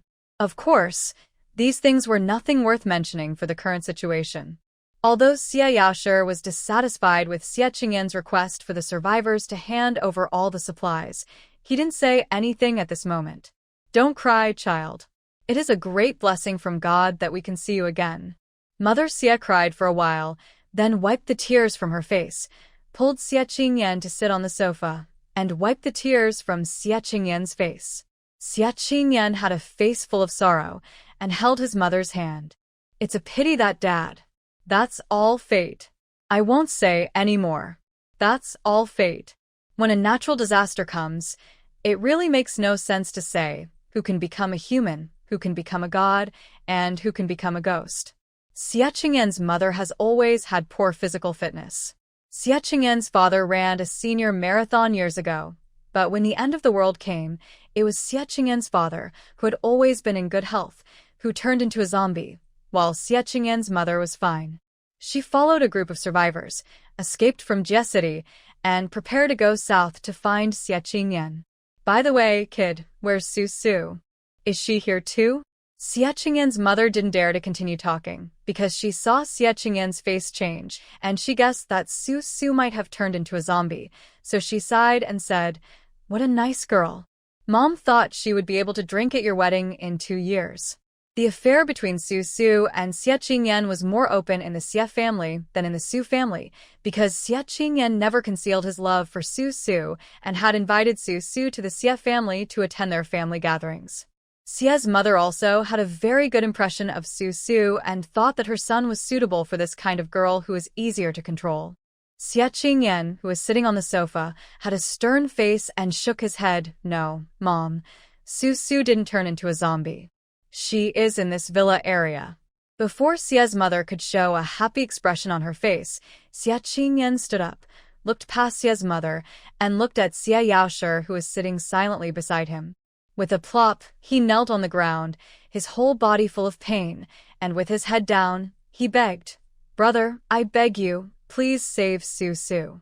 The beast who hurt Su is back again." He openly took Su away. Now Su is living a life worse than death. Xie Yaoshi sat on the sofa. He had a strong body and a kind of aura that could not be ignored in his every move. After hearing what Xie Qingyan said, Xie Yaoshi frowned. His eyes flashed with purple sparks. He straightened his waist and asked in a deep voice, "Tell me clearly, what's going on? That rascal who bullied Su before the end of the world is not dead." He came back and went straight to Su. He also manipulated his men to control Su's parents. During the time when you were out, Su's parents were placed under house arrest in their villa. Xie Qingyan lowered his head, his eyes flashing with the pleasure of revenge. Yiyu, that beast, not only stole his Su, but also smashed the gate of his villa complex to pieces. This time, Xie Qingyan would avenge all the new and old grudges. Isn't it just a superpower team? Apart from that, Yiyu is nothing special. Now Xie Qingyan also has a superpower team. Xie Yaoshi's people are his people. What's going on?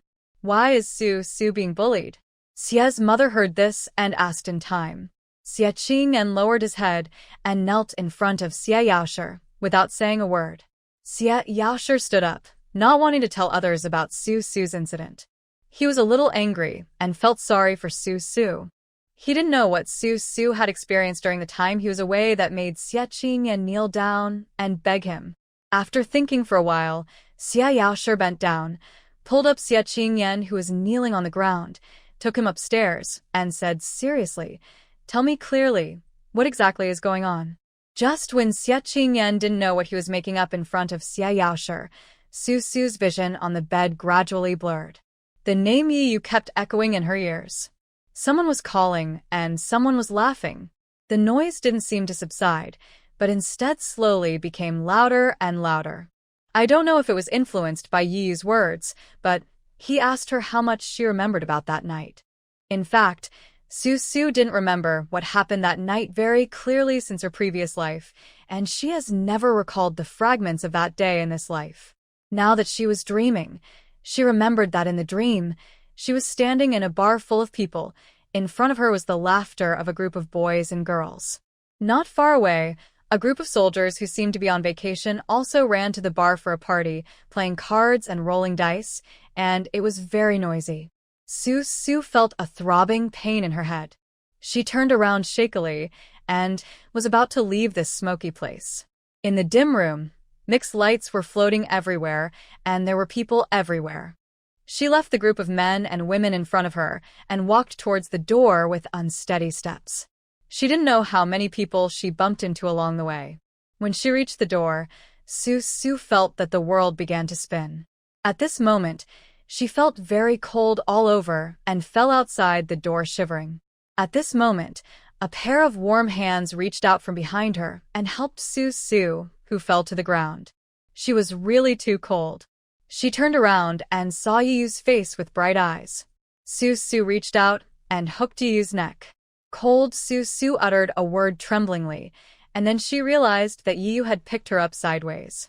He lowered his head and kissed her lips hard. The two of them entangled while rolling into the elevator. In the golden elevator, the smooth elevator door closed the picture inside the elevator. Finally, Su woke up with a ding sound from the elevator.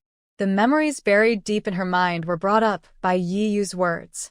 Su touched her cold back and sat up with a jump. The cold touch of the elevator wall was still on her back. Su's heart was beating lightly. Bam, bam, bam. At this moment, there was a loud knock on the door. Su was startled and stood up barefoot, stepped on the carpet, and opened the door. Standing outside the door was Su's mother, who was wearing home clothes and slippers. Seeing Su open the door, she asked in confusion, Su, what's wrong with you? Mom has been knocking on your door for a long time. Why are you opening it now? I was so exhausted these past few days. Once I got to a safe place, I fell into a deep sleep. Mom, you go down first, I'll come up in a moment. Holding back the discomfort in her stomach, Su persuaded her mother to go downstairs. She watched her mother leave mumbling something, then she closed the door, ran back to the bathroom, and vomited into the toilet. Su didn't know what was going on these days when she was outside. When she was with Yu, she rarely vomited like this. Most of the time, she could endure morning sickness. Maybe Xiao Ai knew that his father was right next to him, so he was more obedient? With a pale face, Su leaned weakly on the toilet after vomiting. After a long time, she finally caught her breath, got up slowly, cleaned herself on the sink, went back to her room, changed into clean clothes, put on a medium-length down jacket, and walked out of the room. It was already late, but the outside of the wall was still bustling. There were few lights above the yard, and the soldiers in their camouflage uniforms were busy setting up tables and serving food. It was quite lively. Next to the wall of the Su family was a big pot with a makeshift stove under it. Yi was sitting by the stove.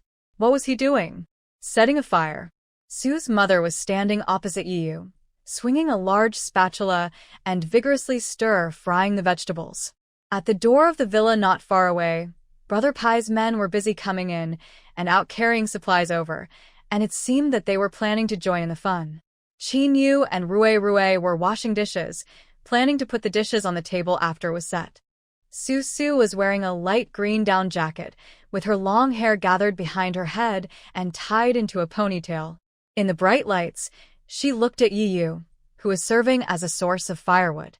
When he saw Su, the smile on his face immediately melted and disappeared. Through the smoke and fire, He stared at Su with a furry look like a hungry wolf, as if in his eyes, Su was like she was not wearing any clothes. She felt a little uncomfortable being stared at, and she was also a little angry. It was just a pushover, so why did you hate her so much? Su glared back at Yu, turned around, ignored the man who was almost impotent because of her, and walked to the villas occupied by Brother Pai to look for Zhuoshijia. Brother Pai had a lot of people with him. In addition to himself and 19 gangsters, there were also 8 medical staff and 9 babies. So Brother Pai pried open a circle of villas near the Su family's villa, just enough to surround the Su family. While things were bustling outside, in one of Brother Pai's villas, 9 babies were being cared for by medical staff. After being fed and washed, they were lying in a makeshift nest built for them, and were sleeping soundly. 9 babies, including Pai's son, were placed in 2 rooms. The lighting in each room was adjusted to be warm and the air conditioner was set to a comfortable temperature of 26 degrees. The large beds originally placed in the room were moved away. 1 doctor and 5 nurses were shuttling back and forth between the 2 rooms, recording the body temperature of each baby. Su walked around the 2 rooms and received a few smiles from the doctors and nurses. She did not see Zhuoshijia in either room. Instead, in another room that had been cleaned out, she saw Dr. Hong sitting on the floor sorting out his pile of precious information. Su stood outside the door and watched for a while. Dr. Hong might have been too focused and did not realize Su's presence. So Su didn't disturb him, turned around and went downstairs, and found Zhuoshijia eating cereal at the kitchen table. Zhuoshijia held a pen in one hand and an iron spoon in the other, and was eating cereal while writing something on paper. Seeing Su coming in, she looked up at Su and said with a distressed look on her face, "These babies are big consumers of milk. In just one day today, I have used up 1/10 of the milk powder I stockpiled. You can eat so much?" Su walked to Zhuoshijia, picked up the paper on the table, and took a look at what is written on it. "I do have a few packs of diapers, but they are all in size N and S. You can take them over and use them on the babies first. I'll see if I can find some disposable diapers tomorrow or the day after tomorrow. If that doesn't work, just use cloth diapers. You guys should be more diligent in washing them." Before the end of the world, Su had stockpiled thousands of dollars worth of diapers for Xiao AI, and now they were just in time for emergency use. However, among the 9 babies, some were 5 or 6 months old and were not suitable for size N and S diapers. Of course, this is the end of the world, and it is not necessary to be convenient and use diapers. If these supplies are really in short supply, just cut the cloth and make some diapers. Su is lazy. She finds it very troublesome to change Xiao AI's cloth diapers from time to time and wash them herself. If she takes Xiao AI out to fight zombies and Xiao AI suddenly pees, where can she change her diapers? Besides, it's tiring enough to run around with a child in the apocalypse, and I have to wash piles of diapers along the way. Just thinking about it makes me want to die. But now they are in the Apple Villa area. In addition to the medical staff, there are also many subordinates of Brother Pai around the 9 babies. There are enough people to wash the cloth diapers, and Su doesn't have to wash them herself, so it doesn't matter if she uses cloth diapers for those children. Are you going out alone? Or with Yu? When she heard that Su was going out to look for supplies again, Zhuoshijia was really worried about the fetus in Su's belly. She was an obstetrician and gynecologist, and now Su was a pregnant woman. Her relationship with Su had become so good again, so it was natural for her to ask with concern. "Well, I don't know." Su raised her head. She really didn't know whether Yu would go with her because she had bumped into Yu with his knee today. She didn't know whether Yu would be willing to care about her in the future. In fact, it didn't matter if she went out to find supplies alone. She could handle it. "I'll go with you. With your body like this, if I don't go out to watch over you, I'm afraid you might fly." Zhuoshijia looked at Su with concern because Su was so restless and had no awareness of being a pregnant woman at all. When they were in the hospital, Zhuoshijia didn't know how many things Su had done in just one morning. After a while, Zhuoshijia saw that Su raised her eyebrows and had no objection, and said, Brother Pai should send someone to help. His son also needs milk powder and diapers. That's great. Su smiled and didn't object to someone going out with her to help move the milk powder and diapers. As the two were talking, someone outside called for dinner to be served. A few doctors on duty and Pigo's subordinates were left in the villa area, and the rest of the people, including Su and Zhuoshijia, went out and started to take their seats according to their numbers. It was said that they were seated according to their assigned seats, but in reality, Yiyu's group sat together, Pai Ji's group sat together, Zhuoshijia's group of doctors and nurses sat together, and Eru, Li Ying, Wang Jun, Li Xiaoyu, Qin Yu, and Ruerui sat at a separate table, each finding their own group. Su watched as Father Su found Yiyu and sat at the same table with him. Then she and Mother Su sat at Zhuoshijia's table. They ate and drank and made noise for an hour or so. Father and Mother Su were old and could not stand it anymore, so after eating and drinking, they went back to their room to sleep. As soon as Su's father and mother left, the people at Yiyu's table started to make a fuss. King Kong slapped the scholar sitting next to Yiyu and shouted, "Scholar, do you have any vision? Get out of here." The scholar bowed his head, holding the bowl, and found another seat to sit in a dejected manner. The young men at the table began to knock on the bowls with their chopsticks. Some started to make a noise, some started to laugh. As for Yiyu, in this chaos, he tilted his head and looked at Su, who was several tables away. At this time, Su happened to be tired and was discussing the plan of transporting equipment to the hospital with Zhuoshijia. When she heard someone deliberately creating chaos behind her, she turned around and saw Yiyu tilting his head to look at her. He had a malicious smile on his face, as if to say, "Are you coming over? If not, I will. Wait, let's talk about it tomorrow." Under such circumstances, Su had no choice but to give instructions to Zhuoshijia, stood up, rolled up her sleeves, and walked to Yiyu's side. Seeing this, the others whistled or laughed, but Yiyu reached out and pulled Su to sit in the empty seat next to him. "What?" Su was a little confused and asked Yiyu in a low voice. "They're itching to make fun of us." Yiyu, who knew how boring these people were, glanced at the brothers in front of him as if they were class enemies and lowered his voice to whisper in Su's ear, "Don't be afraid, I will protect you." King Kong beside her immediately handed over a transparent glass cup and toasted Su. "Goddess, I have never formally thanked you before. I toast you with this glass of wine. You and Yi Pa Pai can drink it together. How about we drink together? Let's drink together. From now on, we will call you sister-in-law." Someone shouted this directly, and Su didn't know how to respond. She turned her head to look at Yiyu, but that guy was staring at the wine glass in front of him, as if he was also waiting for Su's answer. Should they drink the wine or not? Will they succeed or not? Behind the laughter and scolding, there are actually many tricks. Su has fallen into a trap set by a group of people. She was thinking about how to resolve this routine, but Yiyu on the side could not wait any longer, and drank the wine in front of him in one gulp, and took the wine glass in front of Su, raised his head and drank it, and everyone immediately went crazy, throwing food and rice at Yiyu, and they only heard them cursing. "You are such a loser. You deserve it. You still can't handle our goddess after such a long time. Ha ha ha ha, you feel sorry for your wife. Isn't it just a toast? Oh, Su hasn't even had her drink yet, and you drank it all. Brothers are helping you, Yi Baopi. If you lose your composure and become a bachelor for the rest of your life, don't blame us." Li Ying, who was sitting at another table, saw how noisy Yiyu's table was and smiled sarcastically.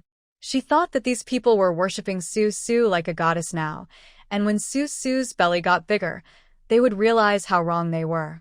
Isn't it shameless to bring a woman who is pregnant with another man's child close to your brother? Looking at Wang Jun, who was sitting next to him, although he looked like a scholar, he was such a loser, fiddling with mud and blueprints every day. If he had the ability, he could go out and kill people.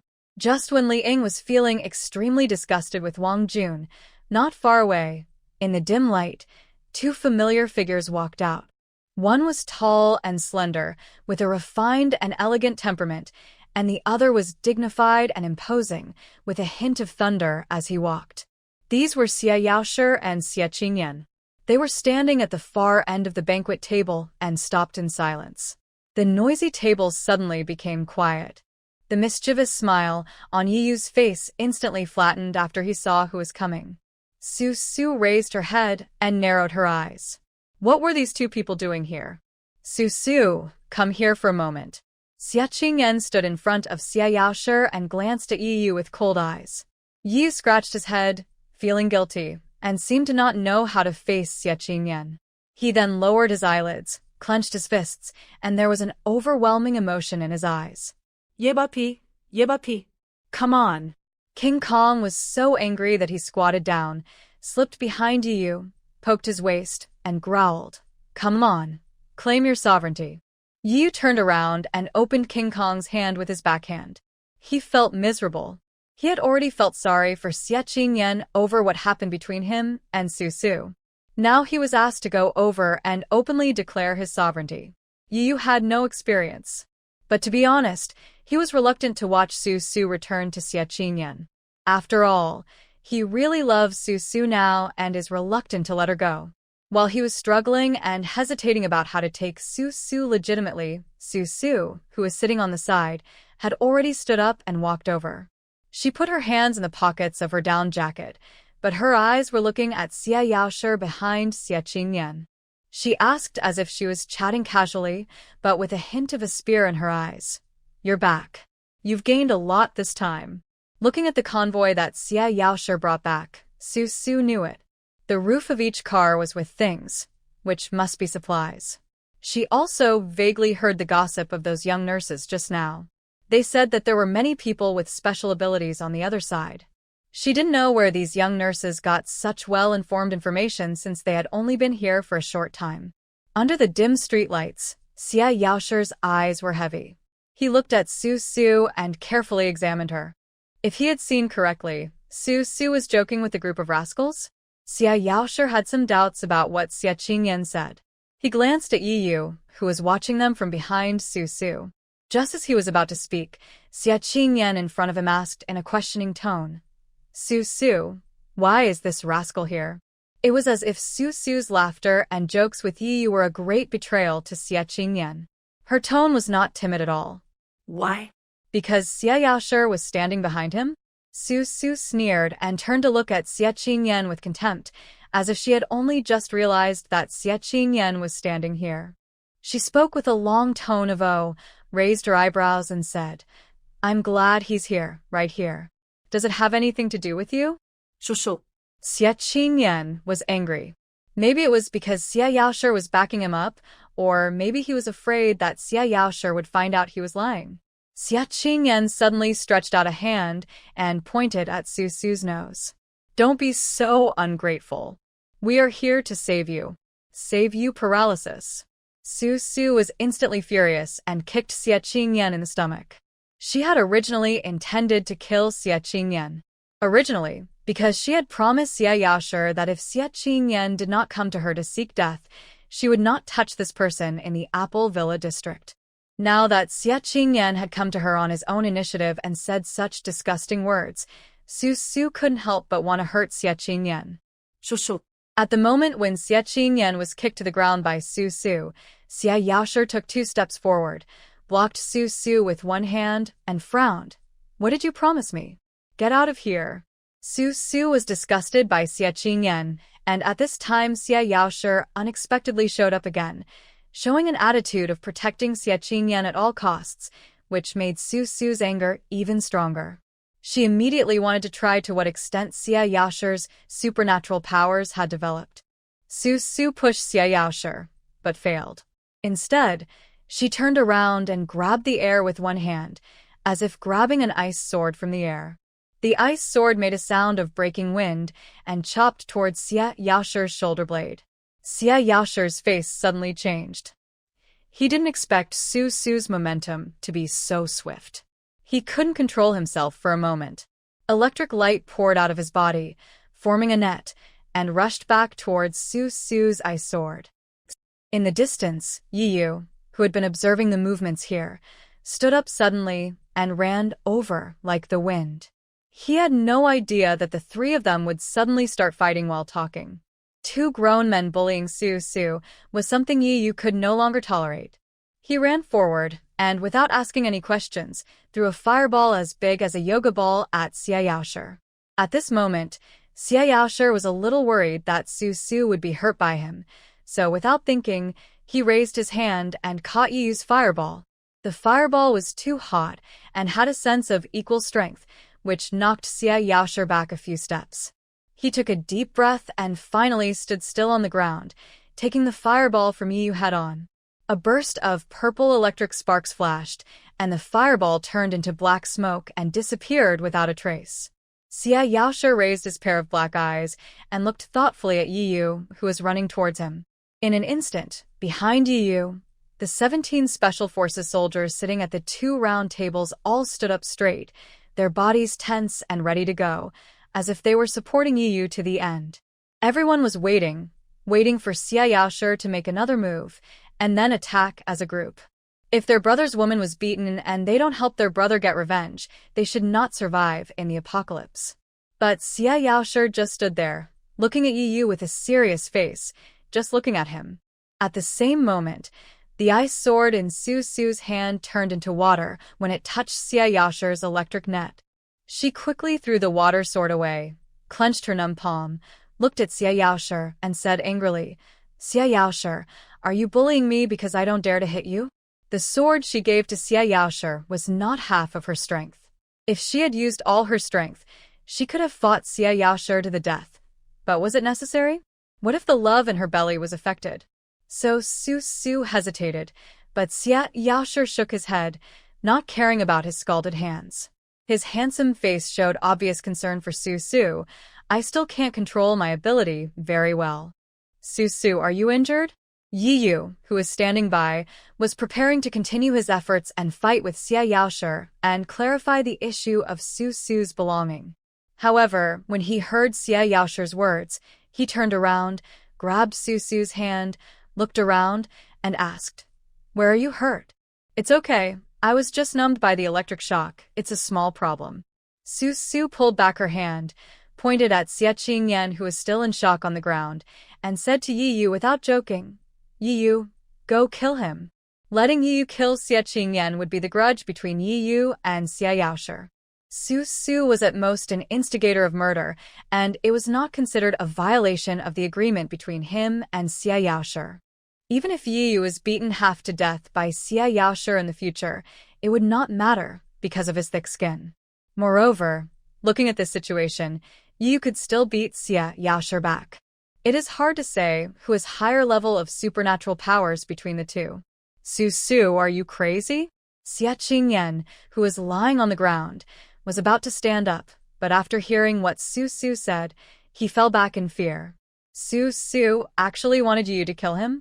Wanted you to kill him?" Xia Qingyan couldn't believe what she said. Not only Xia Qingyan didn't dare to believe it, but Xia Yaoshi and Yi Yu on the side also didn't dare to believe it. It's not that they didn't dare to believe it, they simply didn't believe it. They didn't believe that Su Su was really instructing Yi Yu to kill Xia Qingyan. Xia Yaoshi glanced at Yi Yu, then looked at Su Su's cold and serious face. The expression on his face was a little helpless and a little funny. It seemed that Su Su was living a good life. At least she was not living a life worse than death, as Xia Qingyan said. Moreover, Yi Yu seemed to care about Su Su very much. When he saw Su Su being beaten, he immediately rushed up. As for Yi Yu, he scratched his head and cheeks, looked at Xia Qingyan and then at Su Su, and said with some embarrassment, "Su, let's put our affairs in a different light. If the two of them bullied you, I would definitely help you, no doubt about that. But helping you kill your ex-boyfriend, well, you see, he didn't do anything wrong, so you are still my fault." According to Yi Yu's logic, the reason why Su Su hated Xia Qingyan to the point of wanting to kill him was because Xia Qingyan indulged by Luoluo and was unable to protect her from being drugged by Luoluo. This was the only explanation for the matter, and it made sense why Su Su had a falling out with Xia Qingyan. But from Yi Yu's perspective, Xia Qingyan did a great job. He sent Su Su to him and let Su Su go to bed with him. It wasn't that she went to bed with someone else, but she went to bed with him, Yi Yu, over and over again that night. Xie Qingyan is the matchmaker between Yiyu and Susu, right?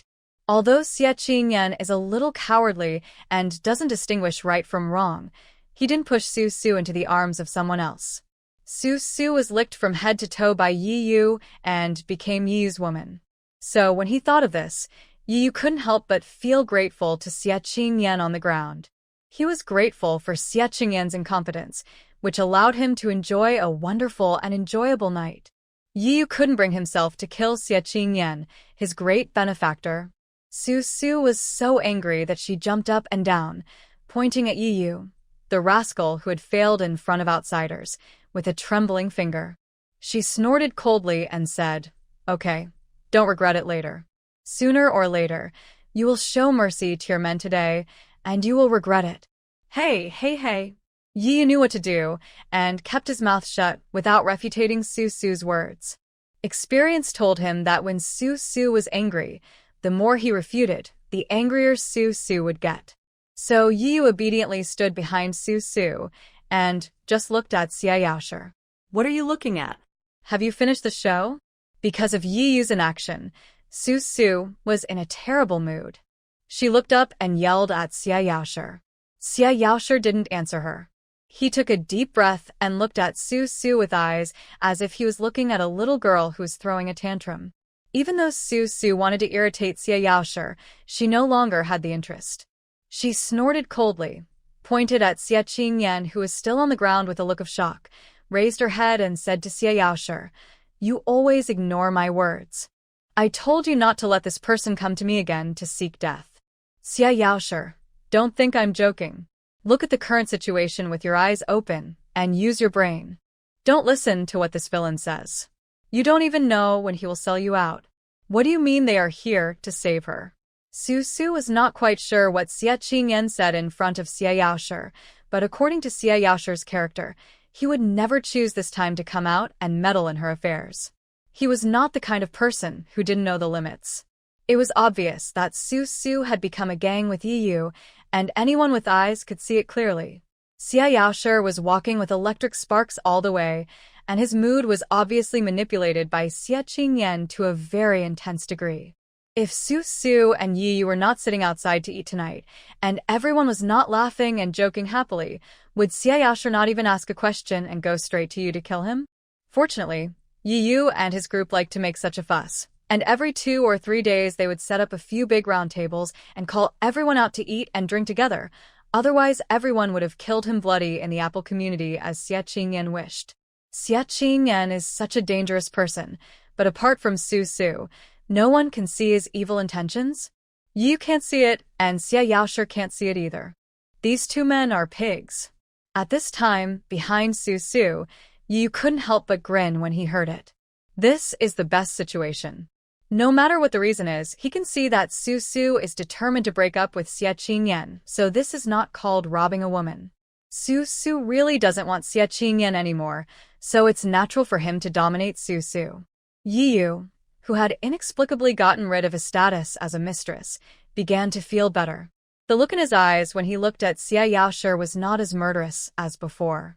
He now wished he could personally help Xie Qingyan up from the ground and give him a big red envelope as a matchmaker.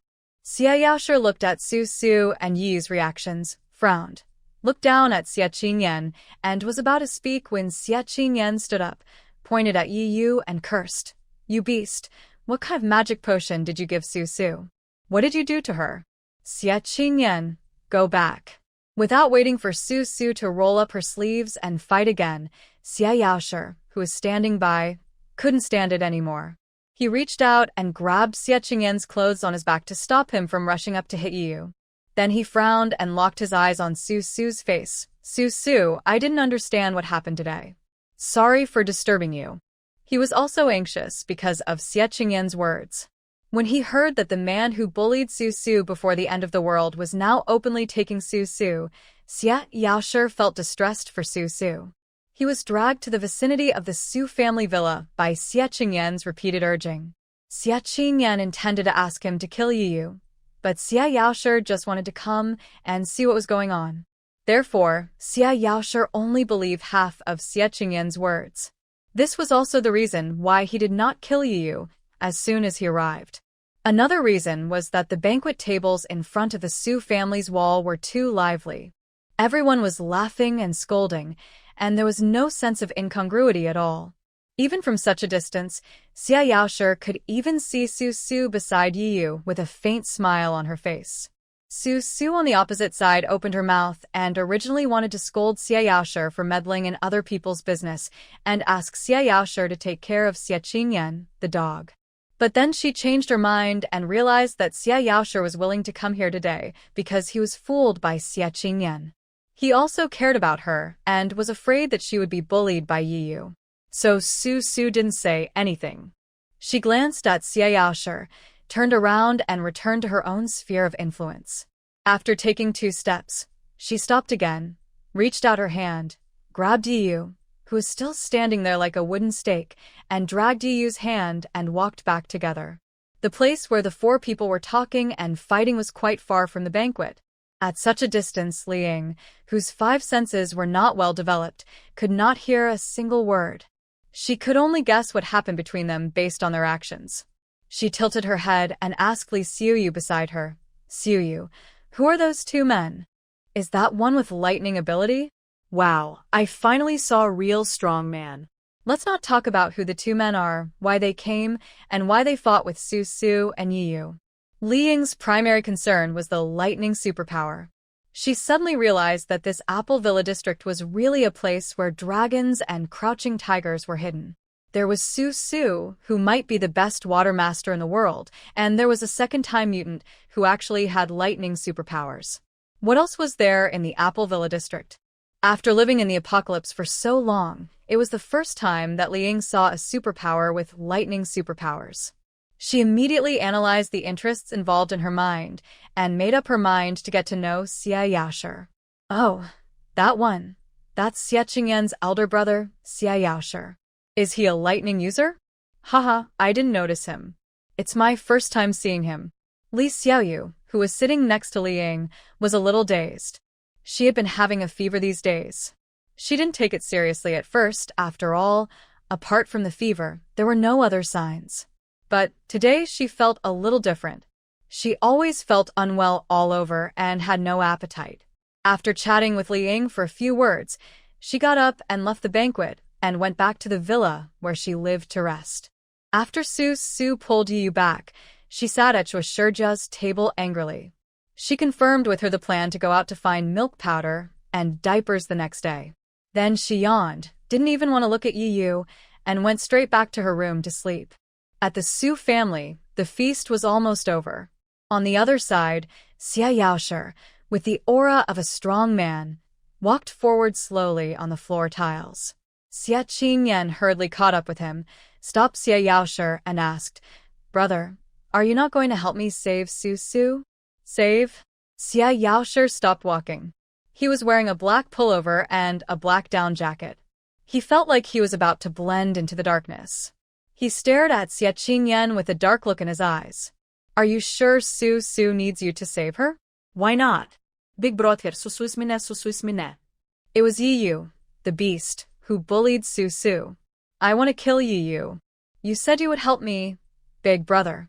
Xia Qingyan seemed very excited, his inner pain overflowing. He reached out and held Xia Yaoshi's shoulders, his eyes flashing with a pleading look and his knees bent, ready to kneel again. "Brother, you know how much I love Su Su, I beg you, brother, help me kill you, help me get Su Su back." The dim street lights in the distance emitted a little light. Fine snowflakes fell from the sky. The weather was getting cold again. It was near the end of January. The air he breathed into his lungs was so cold that it penetrated his bones. Xia Yaoshi looked at Xia Qingyan and stretched out his hand to stop him from kneeling. He couldn't help but sigh and suddenly asked, "Qingyan, how did you become like this?" The sunny and beautiful boy was like the son of the sun, never sparingly radiating his light and warmth. Everything surrounding Xia Qingyan was beautiful and positive. He was like an angel with a halo. Such a person made people feel comfortable no matter how they looked at him. But now, Xia Qingyan since some time ago has actually learned to show weakness, to keep a low profile, and to use the identity of a weak person to beg others, even if he has to kneel down and beg, and he seems to do such things very easily. This made Xia Yaoshi feel a little hard to accept. Just for Su Su, in order for Xia Yaoshi to kill a man and rob a woman, Xia Qingyan even gave up his self-esteem. Was it love that made Xia Qingyan become like this? Or was it hatred that made Xia Qingyan become like this? With a frown on his face, Xia Yaoshi left Xia Qingyan on the path after saying this and walked straight back to his villa. It was impossible for him to kill Yiyu. Not to mention whether he could do it or not. Even if he could, why would he want to kill Yiyu? Because of Xia Qingyan's hatred? Unconvinced? Unbalanced? Now Yiyu and Su Su are together. Looking at Su Su's attitude towards Yiyu, she doesn't look forced at all. When Yiyu saw Xia Yaoshi attacking Su Su, he put on the attitude of a protector and ran out in a hurry to protect Su Su. Just because of Yiyu's protection of Su Su, Xia Yaoshi would never kill Yiyu. There can only be one reason for him to kill Yiyu, that is, Yiyu hurt Su Su. Otherwise, it would be better to keep Yiyu by Su Su's side. Yiyu is quite capable, and it is even possible that he and Xia Yaoshi can fight to the death. If Yiyu lives by Su Su's side, the girl who is jumping around happily everywhere will still have someone to rely on in the end times. Brother in the snow, Xia Qingyan still did not give up and shouted loudly for Xia Yaoshi, but Xia Yaoshi walked very fast and disappeared after turning a corner. Xia Qingyan shook his head, and the sense of imbalance in his heart became stronger and stronger. There were more and more people with special abilities around him, but he was never one. Why? Why was he just an ordinary person? Why could a beast like Yiyu inspire special abilities? Why couldn't he? Xia Qingyan, who was complaining about everything, didn't notice that his feet were slowly getting wet. He was just immersed in his sorrow and hatred. Since Xia Yaoshi refused to help him kill Yiyu, he would find a way himself. No matter what, he must kill Yiyu to commemorate the beautiful love he and Su Su had once had. The snow fell all night. The next morning, the gray snow covered the whole world. Su Su got up, washed up, climbed onto the roof, filled the water tank with a box of water, then slipped back to the kitchen, took a steamed bun, ate it, and went out. Before going to find milk powder and diapers, Su Su planned to drive her RV back.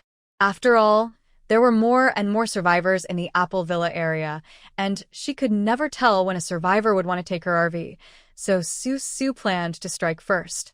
Zhuo Shijiao was worried about her going out alone while pregnant, so he insisted on going out with Su Su. So Su Su decided to go out with the doctor and drive the RV to find milk powder and diapers. It was so cool. The RV was parked not far from Su Su's villa. Now the Apple Villa district was divided into two large areas. Su Su's people occupied one area, and Xia Qingyan and Xia Yaoshi's people occupied another area. The villa where the RV was parked was just a few buildings behind Su Su's villa, deep in the Apple Villa district. Originally, not many villas in the Apple Villa district had been sold. The deeper one went into the villa district, the fewer people there were. When Su Su walked outside the villa where the RV was parked, the trees had grown very tall, and the fallen leaves on the ground had not been cleaned up for a long time, so they had accumulated very thickly. It felt like entering a dense forest deep in the mountains. The forest was so dense that not much snow had fallen, and one could hear a crunching sound when walking on the leaves. Vegetation mutation is not far away. Su Su looked up at the towering trees, but her mind was on the pig she raised. Animals would mutate earlier than vegetation, so her pig had to be killed quickly, otherwise it would be more difficult to kill it after it mutated. After a while, no one touched those thorns, and the thorns on the bushes slowly retracted, as if they had never grown, and returned to the appearance of ordinary bushes. Where's curious? She glanced at the RV and the iron fence opposite, then turned and walked towards the bush. She squatted down and looked at the bush that was only as high as her thigh. She stretched out her hand, but before she touched the leaves of the bush, green thorns grew on the dark green leaves. When Su Su took her hand away, the spikes retracted. Su Su immediately became interested and thought about going to find Wang Jun later and asking him to think of a way to get the bush back for study. Then she turned around and saw the RV again. She walked forward, kicked open the artistic iron gate surrounding the yard, and entered the villa to look for the key to the RV. That night, Su watched the owner of the villa drive the RV into the villa area. She had already prepared herself, thinking that she would meet the RV owner who had turned into a zombie in the villa. However, after searching the villa up and down, she only found a dried and rotten corpse at the bathroom door of a room on the second floor. The corpse was not a zombie, and the possibility of homicide was ruled out. Instead, it was suicide by hanging. 2 rotten legs were dangling at the bathroom door, like hanging wind chimes. Su raised her head and glanced at the face of the corpse. Her eyes were wide open, and half of her crimson-purple tongue was sticking out. Because she died in winter, there was nothing else on her skin except for some pale and swollen skin. She found it was a suicide note, so she glanced at it casually. The note roughly said that the world had become very scary, and he could not bear the sudden changes in the world, so he decided to die. Alas, Su sighed and looked back at the body hanging at the bathroom door. You said you have the courage to die. Why don't you have the courage to kill zombies? The 2 legs of the corpse hung limply. A gust of wind blew in from the window, and its legs shook. Suddenly, several white maggots emerged from the bare feet. Su hurriedly took a step back, staring at the maggots, and found that each of them had a small red on its body. That was the maggot's mouth parts, which were opening and closing towards Su, as if it wanted to pounce on her and bite her. These maggots must be killed. Otherwise, they will become trouble sooner or later. Su, who had experienced all kinds of mutated animals and plants in the apocalypse, decided to get rid of these maggots as soon as possible. It was impossible to kill these little maggots by crushing them one by one. As long as there were corpses and bloodstains, these maggots would come back again. The best way was to burn them with fire, along with the body of the RV owner, and burn them cleanly. She thought of Yiyu.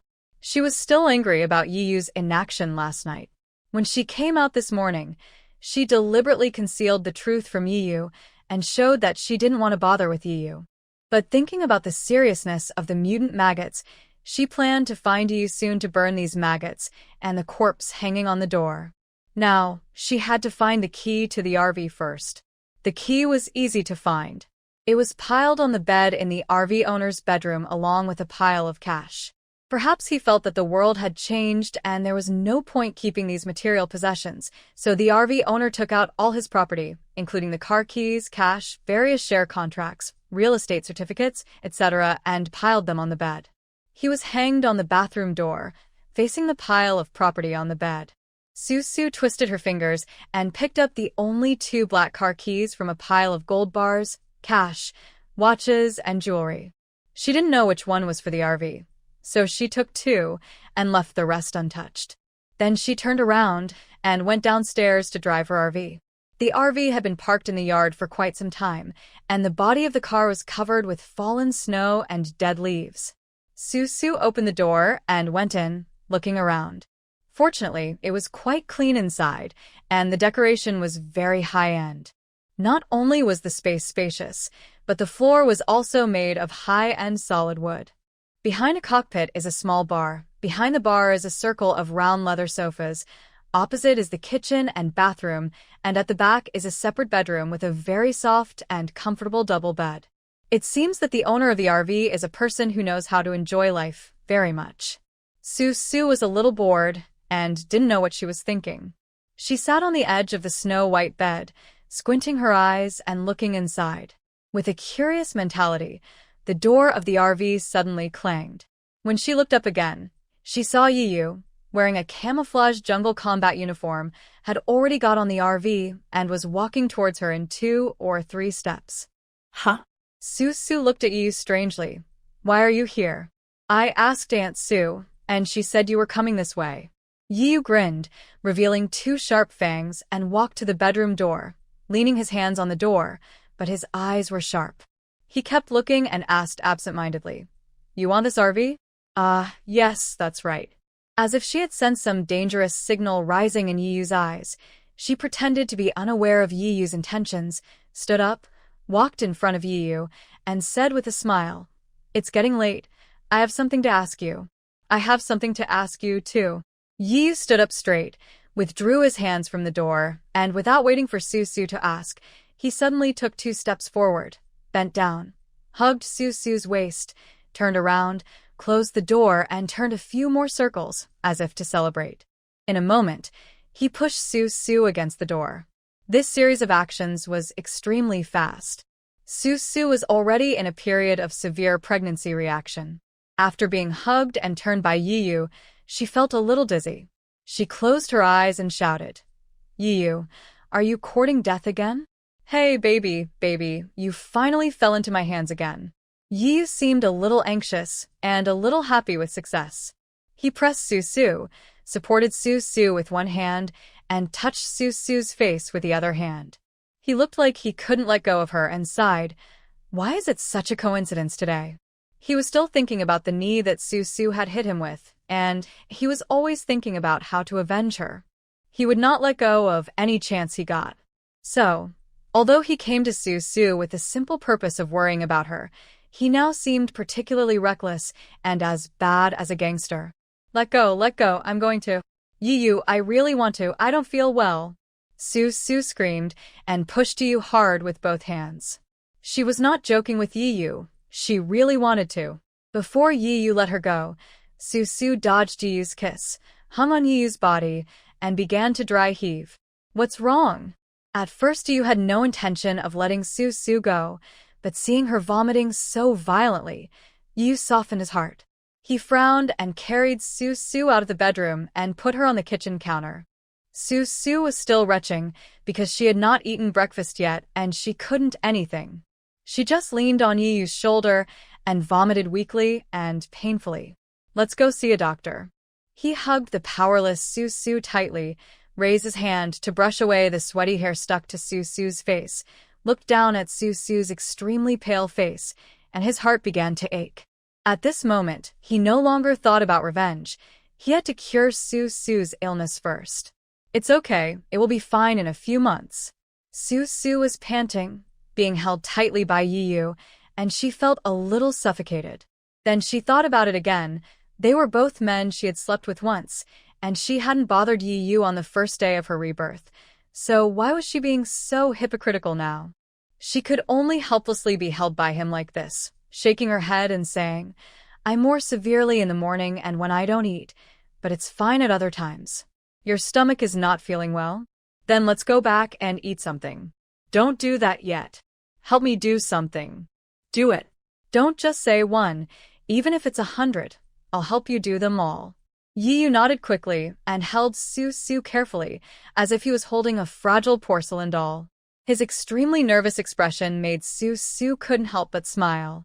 She sighed, but in the end she couldn't be angry with Yi's just now, so she let the matter go.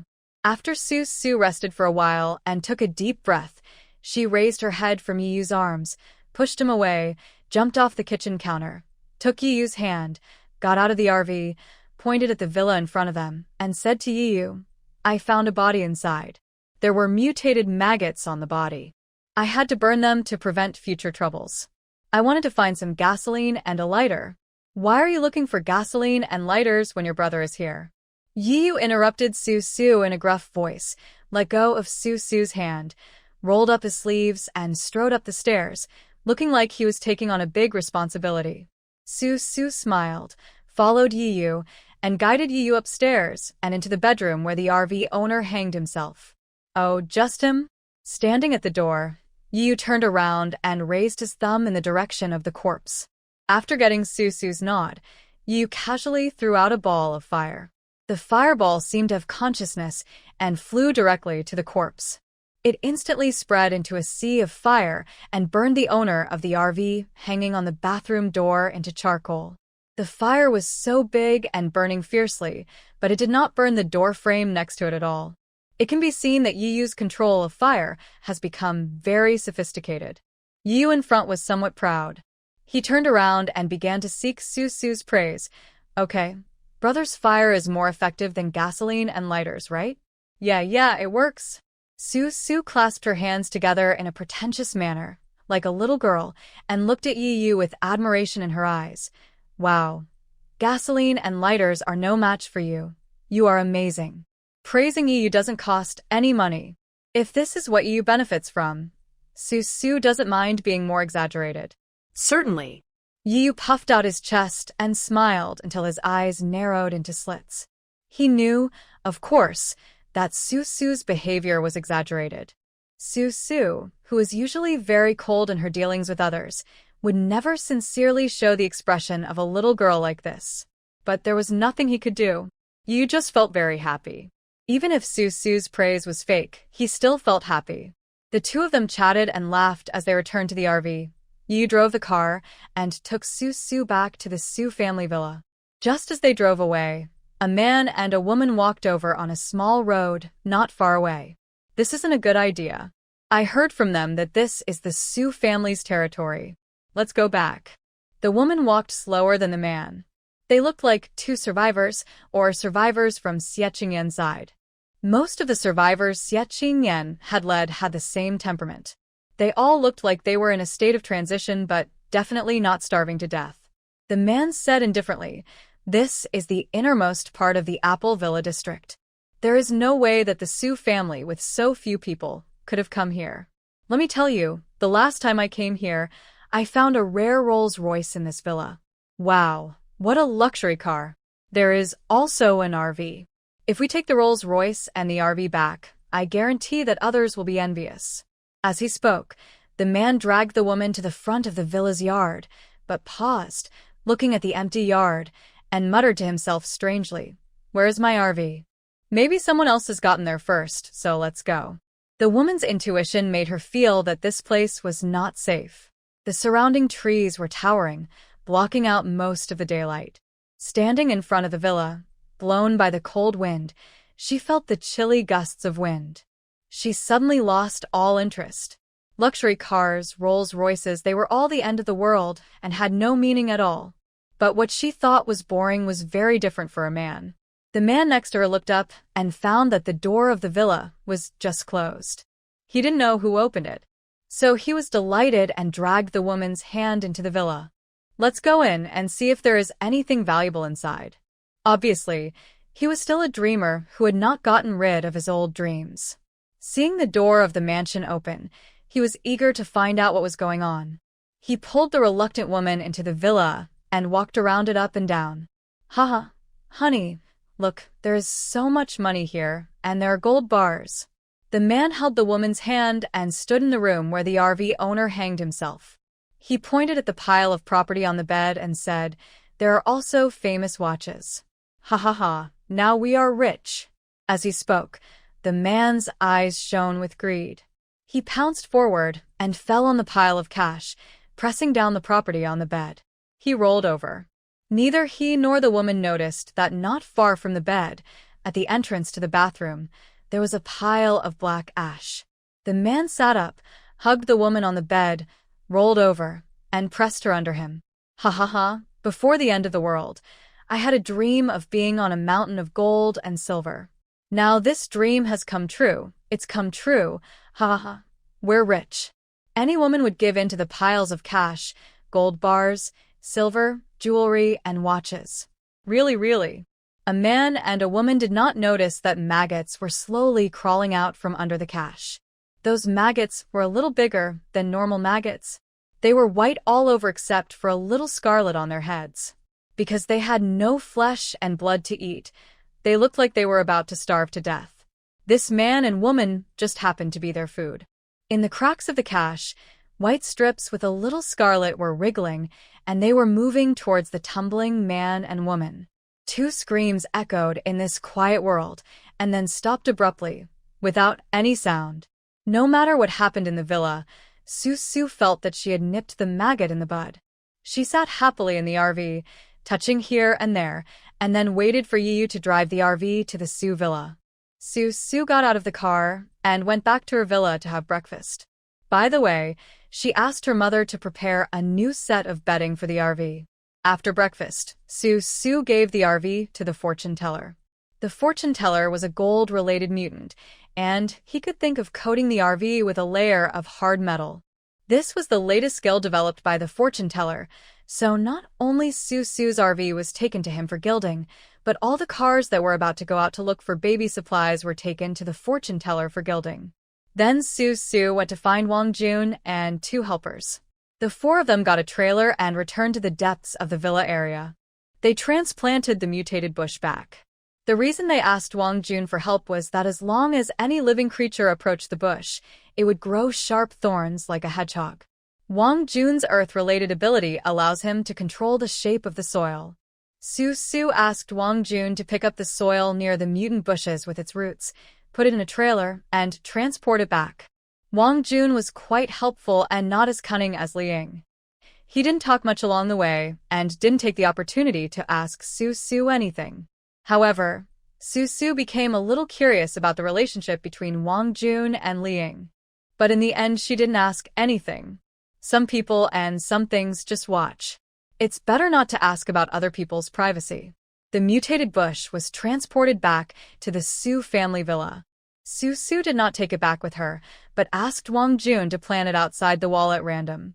She planned to come back and study it in detail after finding milk powder and diapers. In the time it took her to come and go, Zhushurjia had already gotten up and finished his breakfast. He was carrying a large backpack on his back and holding a manual blood pressure monitor in his hand. He walked towards Susu and said, "I was still eating early in the morning when you asked me to check your body. What's going on between you two? He actually cares about your health more than I do."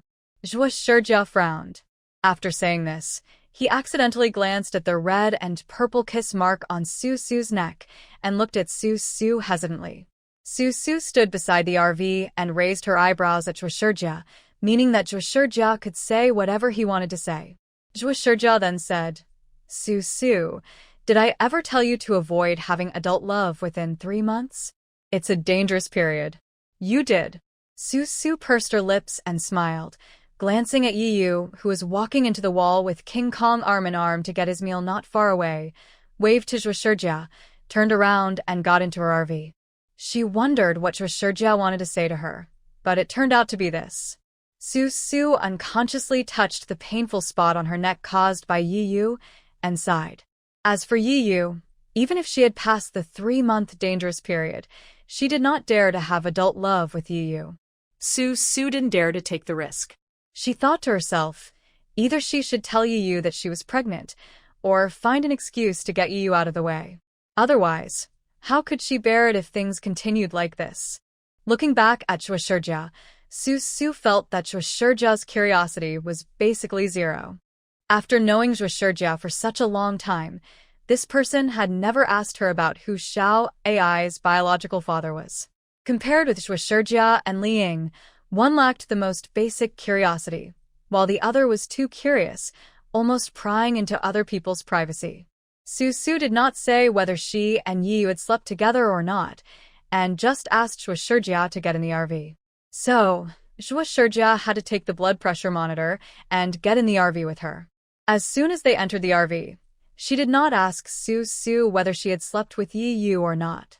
Anyway, she was just a doctor, and a doctor's duty was to warn the patient of all the dangers. Whether the patient listened or not was up to the patient. After getting on the RV, Zhushurjia looked around, nodded, and without saying anything, sat on the sofa, set up the blood pressure monitor, and waved to Susu. "Come here, I'll take your blood pressure." Susu followed her instructions, took off one side of her down jacket, sat next to Zhushurjia, and rolled up one sleeve. Zhushurjia was very active, taking her blood pressure and saying, "It's almost 3 months, and it's time for the first prenatal checkup. The conditions are not convenient right now, and I don't have more evidence to judge the health of the fetus. You should be careful. If you feel uncomfortable, tell me immediately. In a situation like today where you vomited blood, you must tell me, and you can't let others convey it." "When did I blood?" Seeing that Zhushurjia had finished measuring her blood pressure, Susu covered her sleeves and put on her down jacket, with a puzzled look on her face. Zhushurjia raised his eyelids and glanced at her, saying, "You said so." He was spreading rumors. "I just vomited a lot." "Where did the blood come out?" Susu admired Yiyu's imagination of exaggerating facts, but She still had to tell Zhuo what she should tell him, so she continued, "My appetite has been pretty good recently. I'm not picky about food, and I don't as frequently as I did a few days ago. I'm busy during the day and basically don't think about vomiting. It's just more severe in the morning." Oh, this is a good sign. Your body is gradually adapting to the fetus. The symptoms of vomiting will become less and less severe. Congratulations! You are about to enter the most relaxing period of your entire pregnancy. Zhuo said congratulations, but her expression was dull, and she didn't look relaxed. In fact, everyone who has been pregnant knows that after the severe vomiting in the early stages of pregnancy, the second trimester will only make the expectant mother feel relatively relaxed, but in turn, she will start to suffer from coccyx pain, excessive anxiety about the fetus, memory loss, constipation, muscle spasms, edema, prenatal depression, and difficulty breathing. None of these are easy. Su herself knew that being pregnant for 10 months was not an easy thing. It was not that she could be optimistic and relaxed just because Zhuo didn't say it. In fact, in her previous life, she had severe leg cramps throughout the middle and late stages of pregnancy. She would often get cramps in one of her legs while she was sleeping in the middle of the night. Only those who have smoked it know how it feels. There was no one to help massage it, and I was young and timid, living in fear all day long. Moreover, I was in a chaotic environment like the end of the world. I had to look at the faces of Xie Qingyan and others with a big belly. It was so difficult to endure. So a woman who is pregnant with her first child may be ignorant and fearless, but if she is pregnant with her second child, she is definitely a warrior. Knowing what kind of suffering is waiting for her, she still wants to have a second child. If she is not a warrior, what is she? Although Su is pregnant with her first child physically, she is already pregnant with her second child psychologically. She thinks happily that she is also a warrior. So, you have to tell the doctor everything in person. If you tell someone else, a mild symptom might become as serious as leaving you with only one breath left. Zhuo was still nagging her, but Su was distracted for a moment. She suddenly turned around and asked, "What should I do for the first prenatal checkup?" Hearing this, Zhuo's expression instantly became more and more uneasy. When Su saw Zhuo's serious and solemn look, she felt a little nervous. That's right. It's the end of the world. How can we still have the conditions for prenatal checkups? A lot.